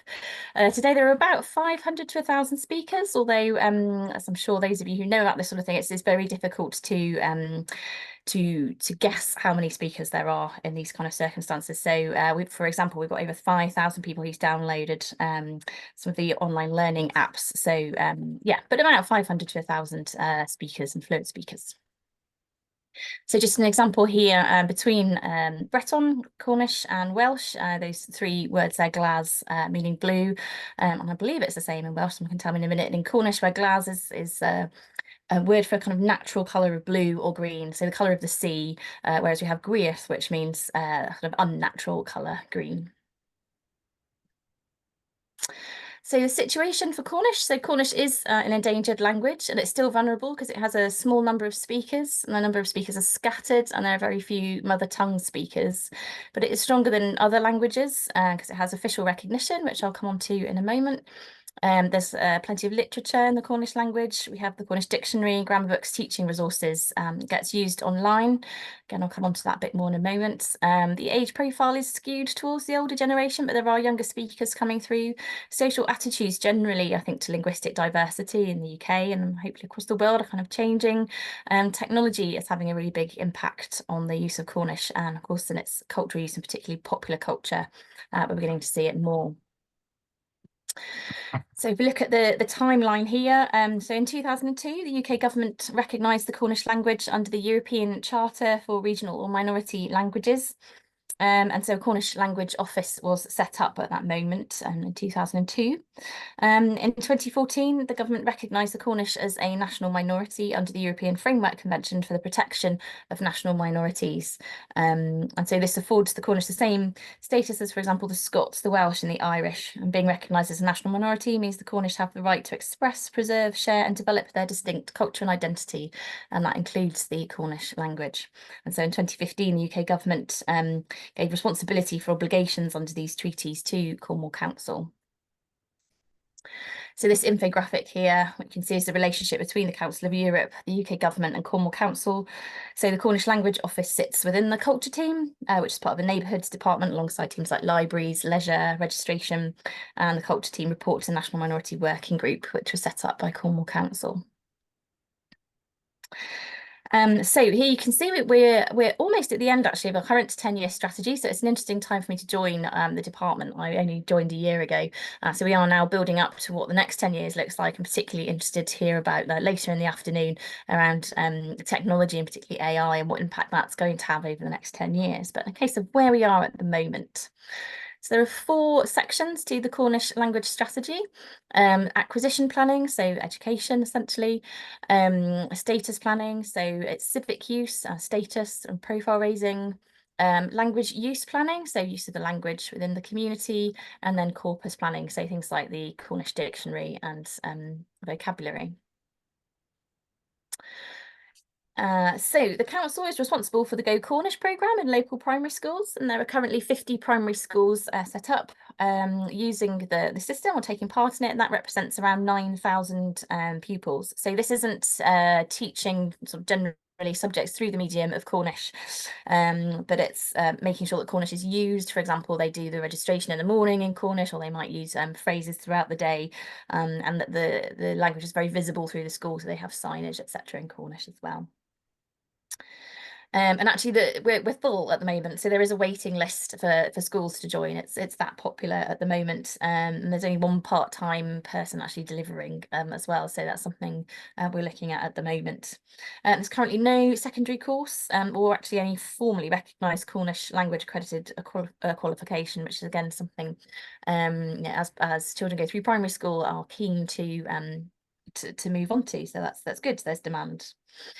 We also have a series of adult classes, and actually interestingly over half of which are now online, so that's showing the real impact of COVID and everybody moving online, being more comfortable with online classes, and again I think we heard earlier from Kaylee, a lot of that actually being international, so people all over the world suddenly finding that they can learn Cornish online, or maybe at funny times of day, but it's made it really accessible. And again, I mentioned earlier the Memorise and Indielan app, so more people again are learning online and learning in different ways, and we've had over 5,000 people download the Indielan app. So yeah, technology is really playing its part in making it more accessible. So moving on to the status planning. So this is really around increasing civic use of Cornish, and particularly at the council, but also generally at a kind of UK government level. So we provide a translation service. That's largely for kind of street signs, but it's also used personally for poems that people might want at their wedding or naming their house. It's very popular for that. Most council offices now have bilingual signage, and there's bilingual signage on things like the Park and Ride bus service, on recycling trucks. You see it on a daily basis. It's becoming quite normalised. And again, the use of the language on civic occasions. So, for example, there was a bilingual Cornish-English proclamation of the Ascension of King Charles in Truro. Cornish MPs here we can see giving their oaths in the Cornish language. So it's really beginning to gain profile. And currently we have Part 2 status under the European Charter. We're looking and working towards moving that to Part 3 alongside other British Isles Indigenous languages. So language use, which I think is the most important and most interesting, which is used within the community. So we have various Cornish language newsletters, magazines. We have a YouTube channel, a Cornish language radio station. There are community events. So again, with many endangered languages, it's difficult to be immersed in them. So we have to create our own opportunities to come together and talk. So it's called a Yethan, often in pubs. There's the Ordinalia, which is the medieval miracle play, which is done every 5 years in Cornwall. And there's a lot of Cornish language included in that as well. It's some of the oldest examples of stage directions in the world, many of which are in the Cornish language. And then Cornish is appearing more in popular culture and in the media. So here's a great image of a short film called Kestav, which is available on BBC iPlayer. And there are now 4 Cornish language shorts on BBC iPlayer, which you can download or can have a look at. I encourage you to do so because it helps with our numbers as well, but that's becoming much more accessible. There are BAFTA award-winning films like Ynys Maen, which includes the Cornish language. For example, Mercury Award nominee Gwenno, who sings in the Cornish language and also in Welsh, which is really helping to gain that profile. Cornwall Council are also supporting an organisation called Endangered, which is encouraging more singers to use and kind of play with the Cornish language, and that's having a real knock-on effect. And we're seeing musicians come through with much more confidence singing and using the Cornish language in a creative way. And then moving on to the business community. So we're starting to see Cornish a lot more as a way of businesses to really differentiate themselves in competitive markets. So whether that's simply the pub where we're saying Dithda, hello, whether it's the names of companies, quite often it's associated with food and drinks as well, the food and drink sector. So Corev there, Corev meaning beer in Cornish. And at the bottom left there is a great image from an ice cream company that did an entire advert in Cornish, and that got them a lot of publicity. Of course, underpinning all of this really is the corpus part of the strategy. So this is around offering the translation service, which is so important, underpinning this, and support with pronunciation, people that we're sending out to film sets to support actors, for example, and the Academy, which looks after the Cornish language dictionary and place naming as well. So as you can see here, we have nearly 100,000 searches on the dictionary, high numbers again in the corpus section, and place names, so 227 last year, and that continues to grow. And so as we grow the quantity and importantly the quality, and the Academy here helps to ensure there's a real robust kind of quality check on this. Say we have the data that we can be using to keep up with advances in technology and with AI, and the better the quality and the more data we have, the more we're able to kind of tap into those technologies to support further access to the language. And so I often get kind of asked what's the most important part of all of these, and I think the answer is there's no one really. I think you can have the finest exam system and teaching system in the world, but if you've got no books to read or nowhere to go where you can use that language again, and once you've finished your exams, then what's the point? It sort of gets lost, you know. And again, if you've got working with people, they need a dictionary to work from, and that needs to be robust, and that needs to have a quality check. So I think, you know, really we're just working on everything all of the time and kind of keeping that energy going. So I've really whizzed through that, but I hope that's a short introduction there to the work that we're doing. That was no, thank you so much. That was totally understandable. It didn't occur to me as whizzing. That really landed. I'm really grateful to you. I have a question for you. Do you envisage the revitalisation of the Cornish language impacting regional economic development, tourism and cultural tourism in particular? You mentioned trade and branding, so I was just wondering how that may lend into you know, tourism. Yeah, I think it absolutely is. I think it always has, but I think people are really kind of picking up, and I picked on it just now, in that kind of differentiating yourself in you know, in challenging markets and competitive markets. Often what's kind of described as the gateway drug, if you like, into Cornish is the road sign. So you drive into Cornwall and suddenly they all look quite different, and people are, oh, that's curious. Why is it called that? Or why is it, you know, and that's how people get sucked into learning about the language. It's how I did. It's how many of us did. And so actually just driving around Cornwall as a tourist, you know, there's that side to it. And I think that's where, certainly from a cultural tourism perspective, people are picking up on that and using that as a you know, a unique identifier. Yeah, and we'll have another question very quickly. It's from Richard Walter, one of our attendees. He's in the audience, and he actually posed this question to Kaylee, but you can answer this too. He says, as a Swiss person, we have a national language, and I hope I pronounce this right, Richard, Romansh, and it's in possible danger of going extinct soon. There's only around 50,000 speakers left. He's asking, what can the average person do to take, you know, what actions can an average person take to help prevent the language from dying out? Yeah, I mean, I'll just echo exactly what Kaylee was saying, really. You know, we have a saying, Cos Canuic jog, which is slightly different, speak Cornish badly, and that's not really what we mean, but what we mean is just use what you have and use it confidently.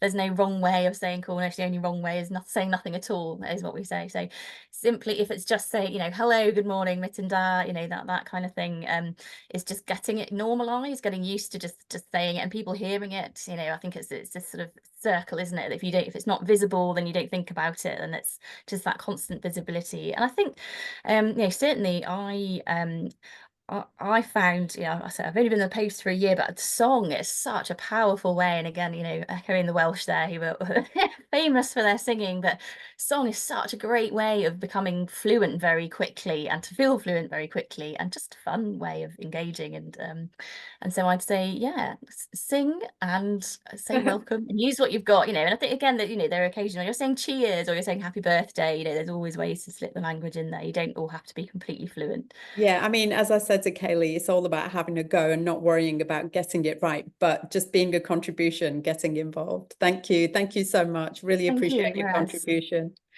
Okay, moving on to our next discussion. So Torwali, a Dardic language with around 80,000 speakers in the Swat Valley, is one of Pakistan's highly endangered languages. Our next guest, Zubair Torwali, author and co-founder and executive director of IBT, will share the story of the efforts undertaken to safeguard Torwali. It's great to have you join us today, Zubair. Welcome. Hello, Aslam. So as you mentioned in the introduction, Torwali is a Dardic language spoken in the Swat Valley by about 90,000 people in the heartland, and more than 50,000 people left the heartland to for the cities of Pakistan in search of livelihood. So Torwali is one of the 27 endangered languages spoken in Pakistan, and it was more endangered 20 years ago when we started work on its revitalization. By documenting it, by doing preliminary research on that, and by introducing it in educational setting, privately, not by, the state doesn't support the language. So, and for the last 2 decades, we have been working on the promotion and revitalization of the Torwali language, along with other languages spoken in northern Pakistan. Most of them are Dardic. So we have developed a script for it. We wrote books in Torwali language. We developed course books for the children, and we started an MTB MLE, Mother Tongue Based Multilingual Education program in Torwali in 2008, and that program is still going on, and we have so far reached out to about 3,000 children, Torwali children in the area, and we have made them literate in their Torwali language. So along with this educational program, we have also compiled a number of 3 dictionaries. Recently I published Torwali English Dictionary for students, which could be used by students from grade 5th up to PhD and some researchers as well. And there are folklore books we have developed for adult people and general public as well. And along with that, we have been one of the most important components of our program is, language, and we cannot divide language from culture, or we cannot cut any of these from each other. So we have been also trying to rejuvenate and celebrate our cultural heritage along with the musical traditions, along with poetical traditions in that particular area. And one of the key issues we have been facing, and the Torwali people faced 2 decades ago, was of identity. So the Torwali people were given an identity by the colonizers. I mean, the people who invaded Swat in the 16th century and converted the local indigenous population to Islam. And after that, they have imposed their own cultural practices along with their own language. And since then, the Torwali people didn't know about their history. They have forgotten about their identity. They have, and much of a larger portion of Torwali people have already shifted to other languages, and they still do not know who they are and who they were. So we have also been working on the identity, the reclaiming the indigenous, the ethnic identity. As I wrote with my name, Torwali. So Zubair is my first name and Torwali is now my second name, and it is my ethnicity as well, and the language name as well. So we have also reclaimed it, and now I see that thousands of young people proudly write Torwali with their names, and they proudly say that they are Torwali. And before our work, we and people of our generations, they could not speak their language in a context where the dominant language is used. So they were ashamed of their language, they were ashamed of their culture, ashamed of their identity.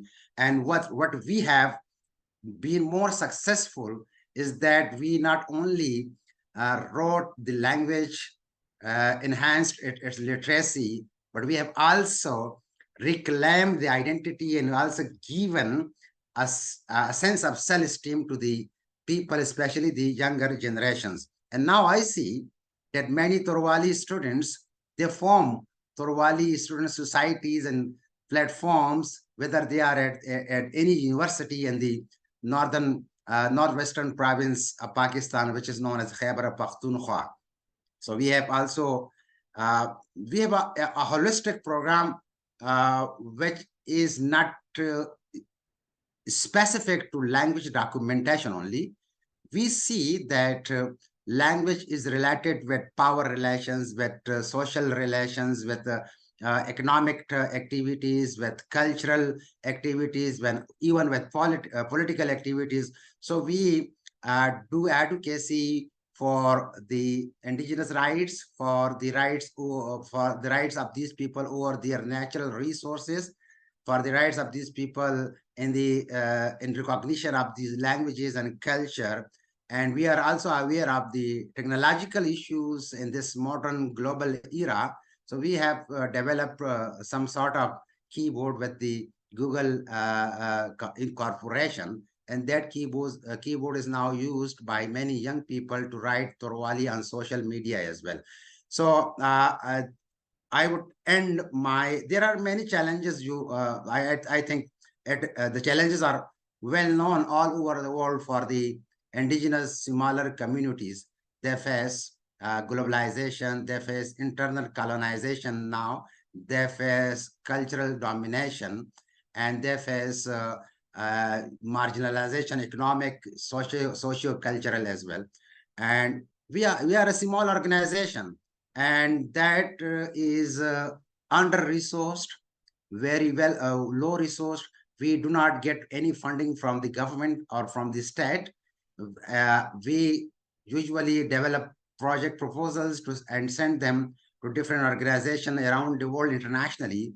And usually, sometimes we are successful in getting funding, and sometimes we are not. So this is a short story of the work we have been doing on Torwali language. And if there are questions, I would be glad to answer. And I have finished my dinner as well. Thank you. Thank you. I do have some responses actually to your really interesting sharing of the Torwali language.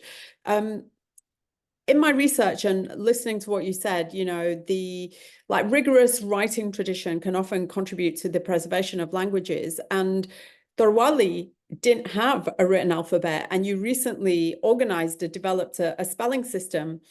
Can I ask what root language that was based upon?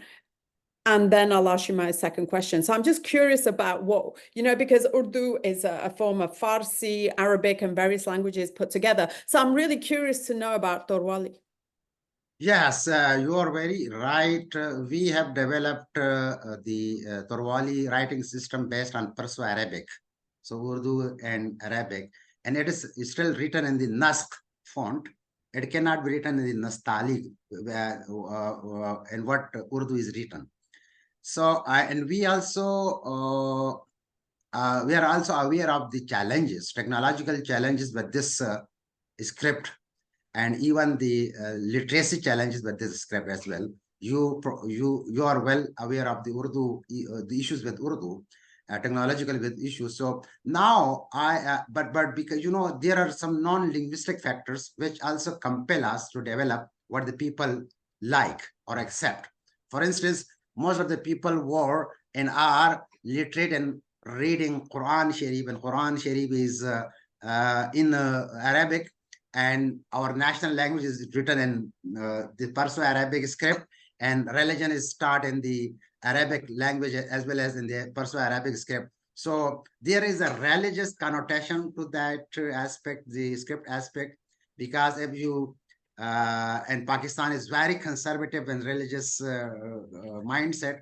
So when you develop something like Latin-based alphabets or writing systems, the people might oppose that, and people will oppose it. But now we realized that we must have an alternative script as well, and which is more Latinized, Latin-based, Romanized type of thing, and which is not discursive as Urdu and Perso-Arabic is. And I have been working on that script with some international renowned linguists who are also very well learned in computational linguistics. So we will also develop that script as well. Yeah, it's fascinating because it's all about engagement. And if you can engage with people, if it takes, using the language of whatever religion they, adopt or have practice, then that's a way of getting the message across to many more people. So it's very interesting what you're doing. The other thing you mentioned is the Torwali script keyboard that has been developed, with your partners in the digital space. I mean, this is absolutely critical because one, we're living in an increasing digital world where much of our communication happens via smartphones. And not only that, the younger generations are more sort of attracted to that way. That's all they know. They've grown into technology. So just can you expand a little bit more on how you're going to get that out to more people? This keyboard is developed with the help of Google. It is in the Play Store of the Google, and it is only for Android phone, not for iPhones. So the Android software can use it. And you know that it is the Perso-Arabic keyboard we developed for writing Torwali online, especially on social media.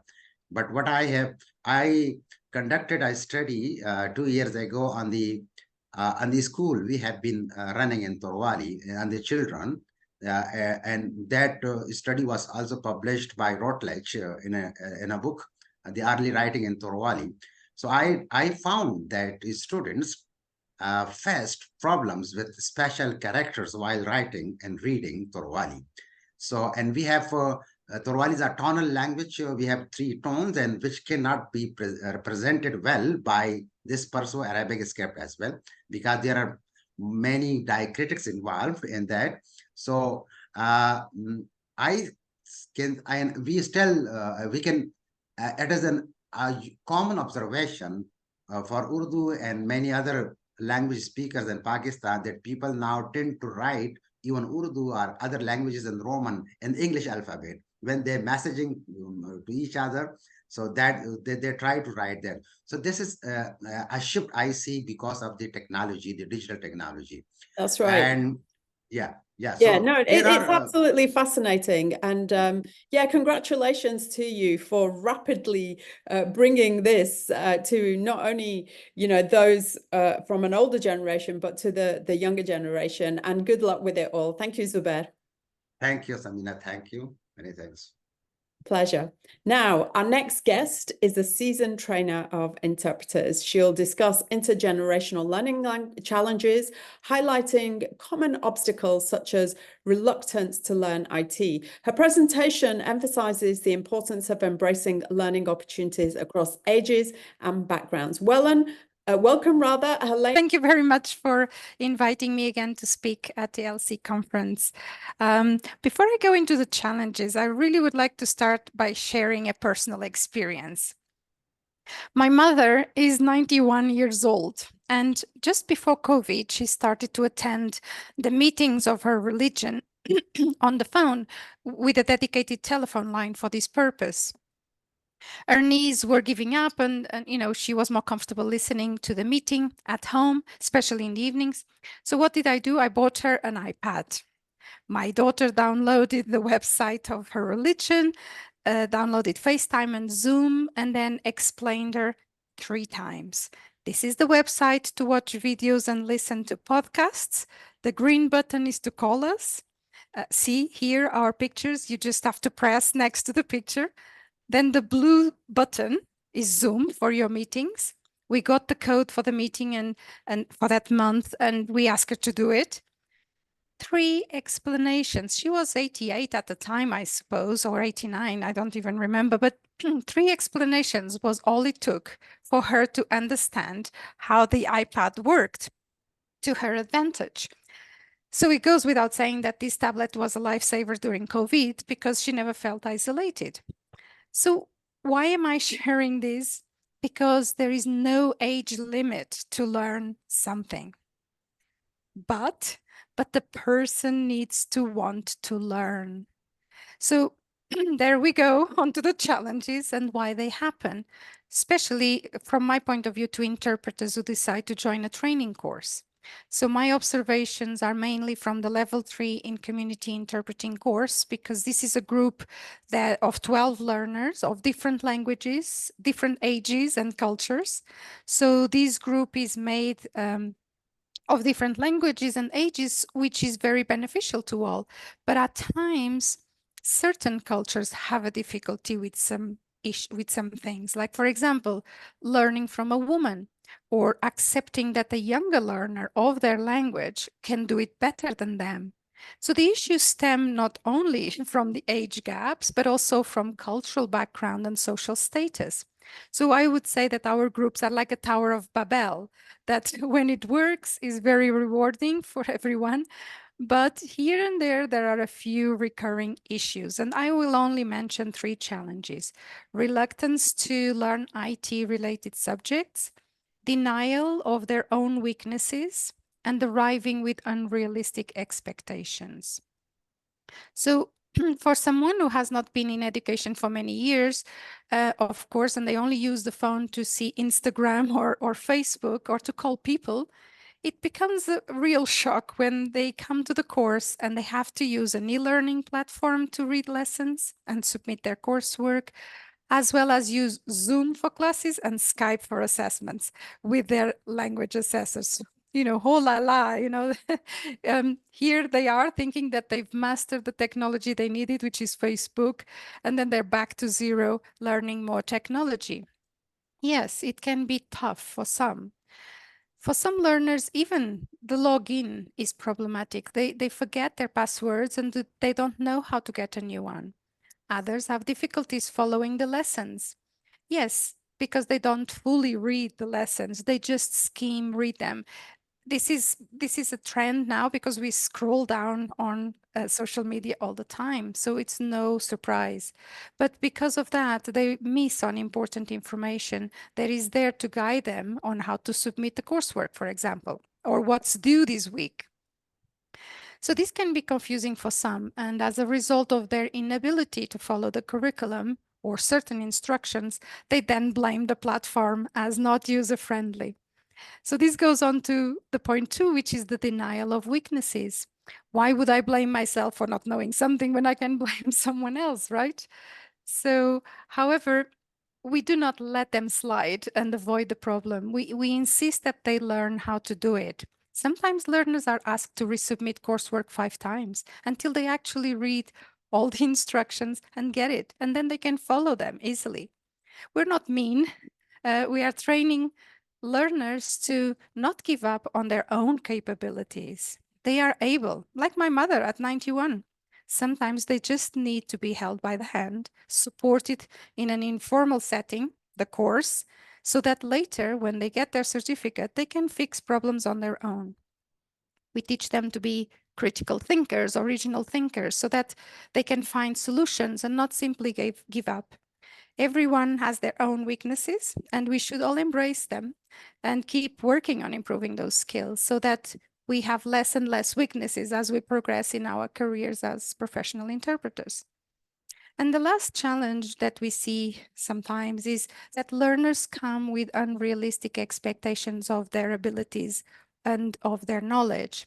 Again, this happens at any age, gender, race, culture, and language. They may have been interpreters for a while before coming to get the qualification, and they think they know it all. After all, they may have a master's in engineering or a degree in philology, and this level 3 course, they think it's going to be easy peasy. Well, being proficient and an expert in engineering does not mean necessarily that they will be automatically proficient and expert at interpreting, consecutive interpreting, I would say.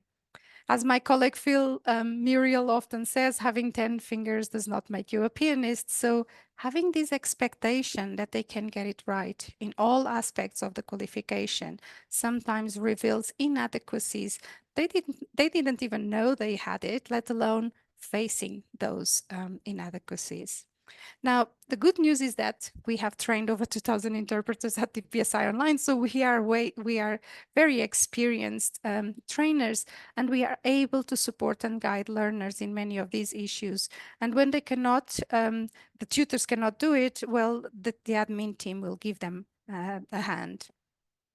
As for the learners, well, no matter their age, culture, or expectation, being supported in an informal, controlled, and safe environment is really fundamental to empower them to become self-reliant professionals.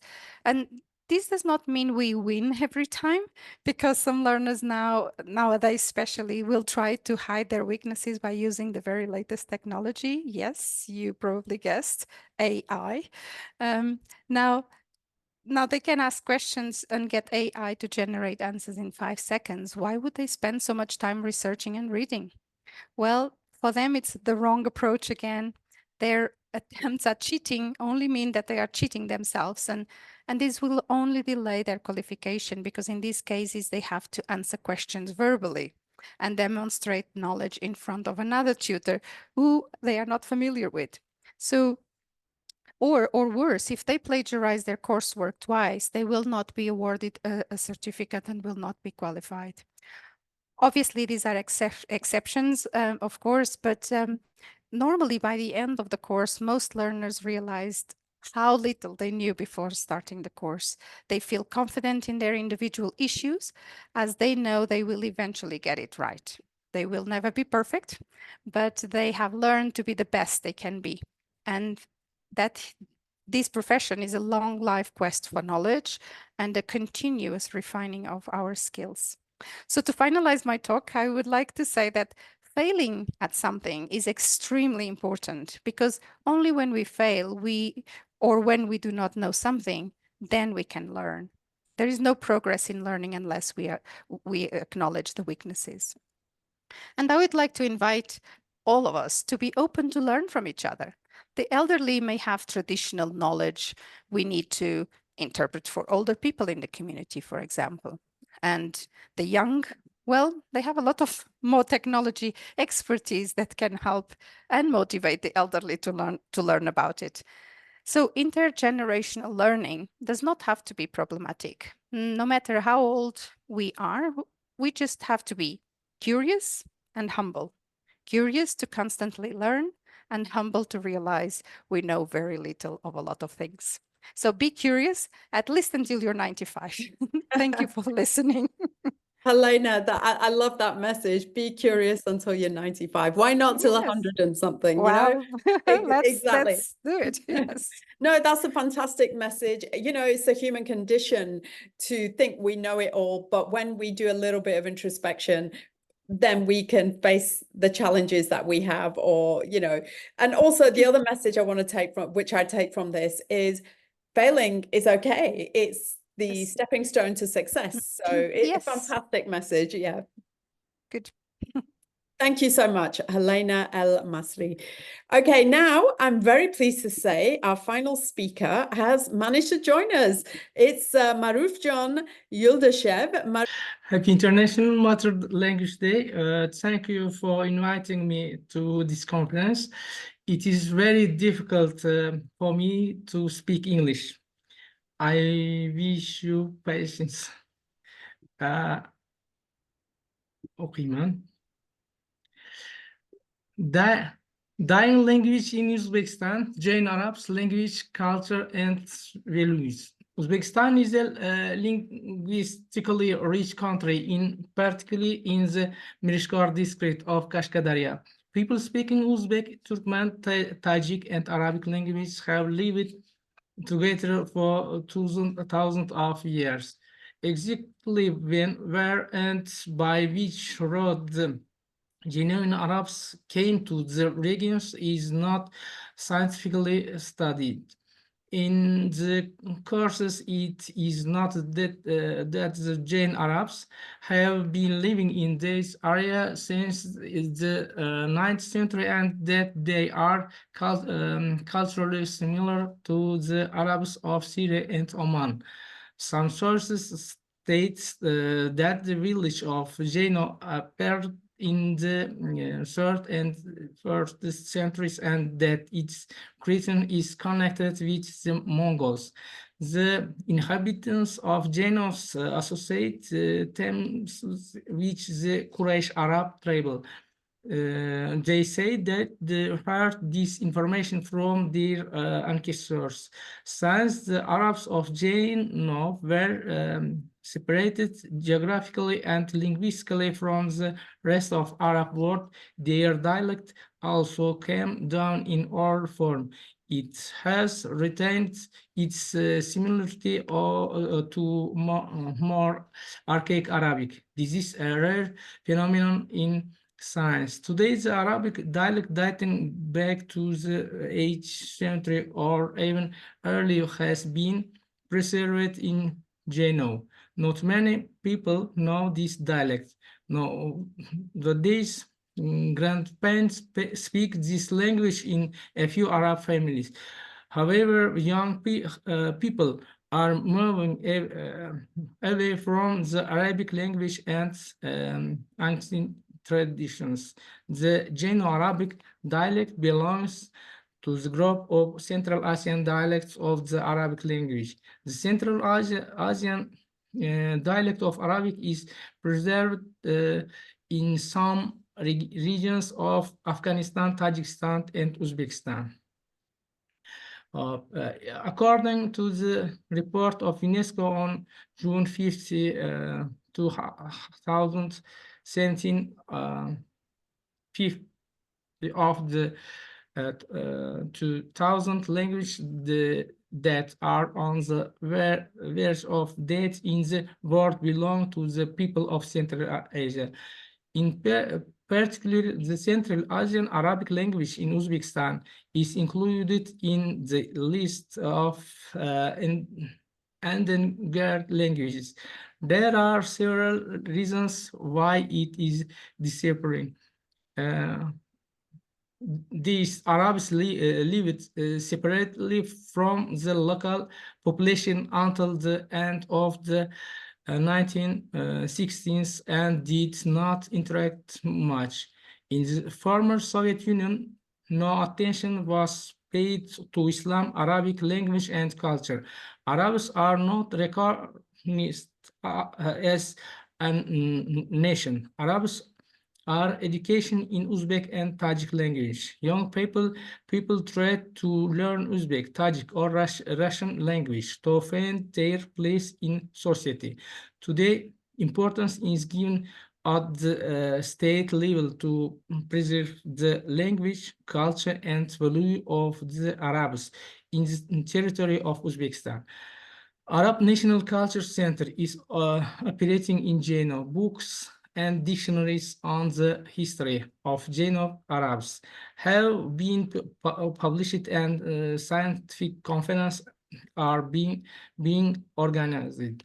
No language should be lost in the world. Many people in the world consider the phenomenon of language that as a natural phenomenon. They consider the multiplicity of languages to be difficult for people to communicate with. However, experts warn that the loss of language will result in the loss of a nation, a people, and a culture. Every language has its beauty. They will be concepts and expressions that can only be expressed in the language. The date of a language leads to the disappearance of customs and traditions, prayers and curses, wishes and dreams, proverbs and sayings of a people. It means that a language has disappeared, and first the child will not be able to hear the language that his mother heard. It means that he will not be happy in his mother's language. Along with the language, the spiritual values created broke and language also disappear. This is tragedy beyond words. Oh. Thank you very much. I really appreciate it. Marufjan Yuldashev, an advocate of language revitalization and fostering cross-cultural understanding.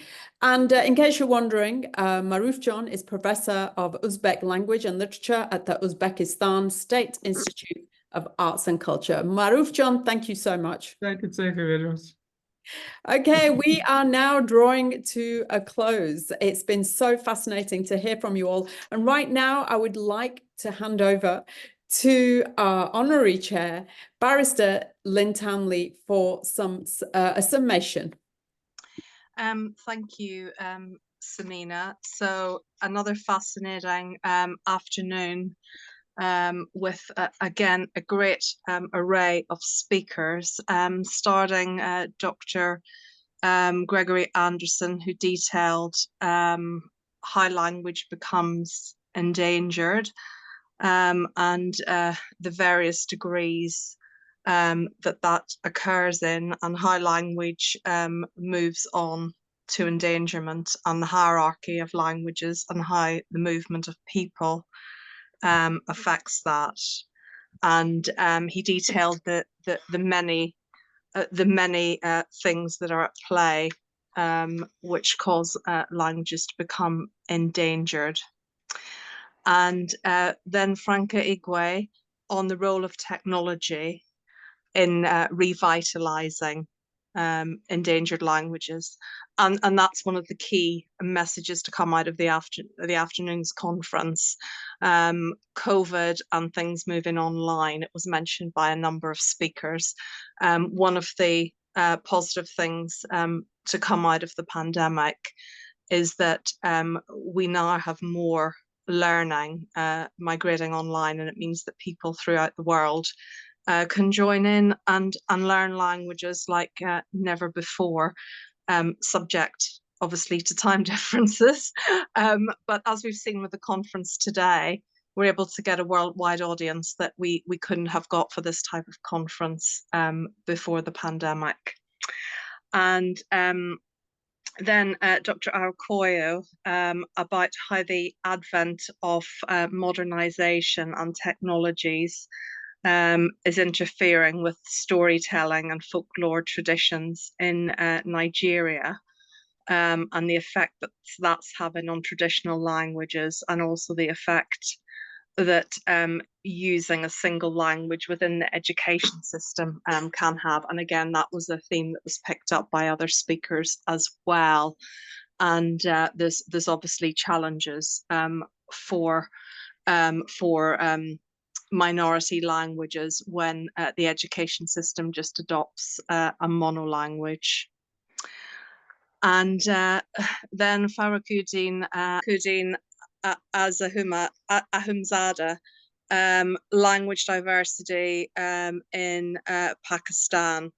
And again, the challenges of the education system and a single language being adopted within the school system. And he mentioned how parents were preferring their children to speak Urdu and the effect that was having on other languages, and also the status of other languages, and that initially there'd been no central government support for that in Pakistan, but we can see from our various speakers that that is changing.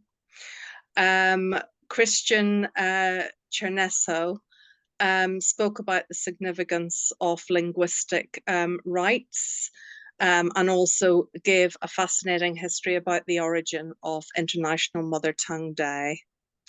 Then we had Dr. Anna Ewart, who was talking about bilingual classrooms, and also pointed out something very significant, namely that a monolingual classroom is now a thing of the past.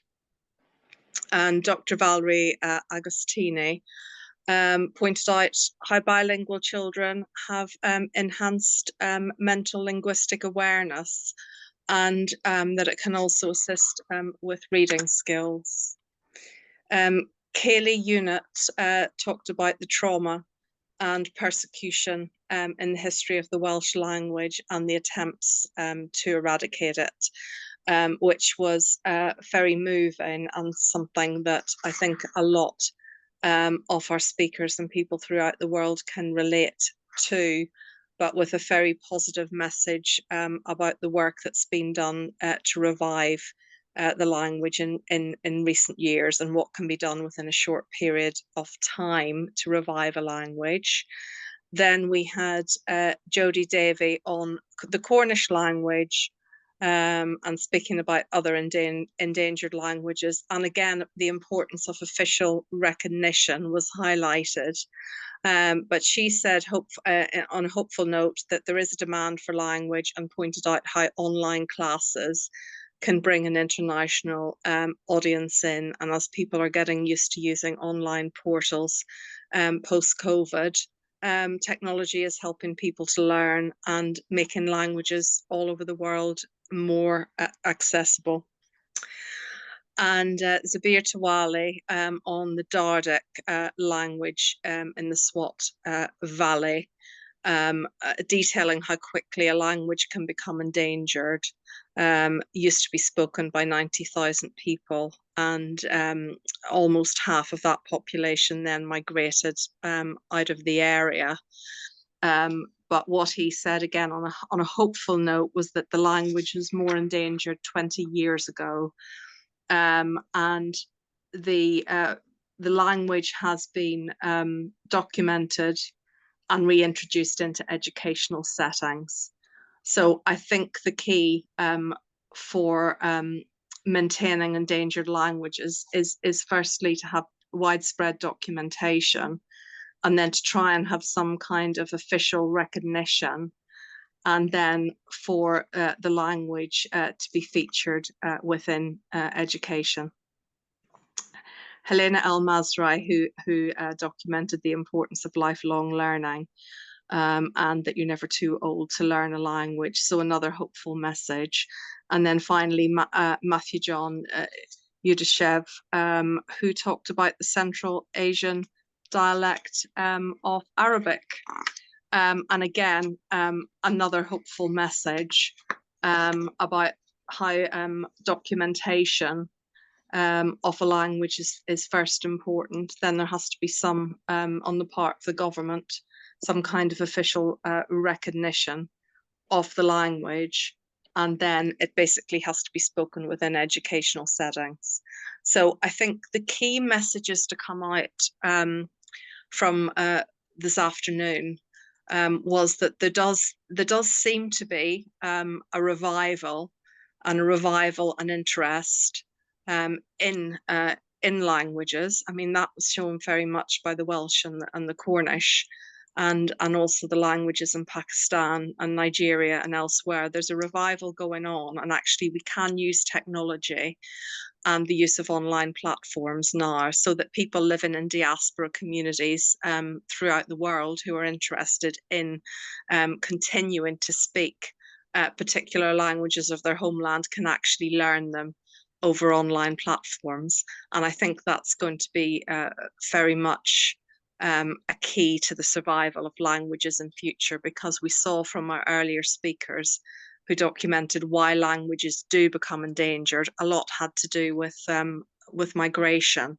And actually migration is different nowadays because everyone has got access to online portals that actually make it easier for them to keep in touch with their home countries and communities, no matter how remote you are. So I think that, if used properly, will change the face of language in the future. So I think overall from the afternoon, fascinating, but actually quite a hopeful note.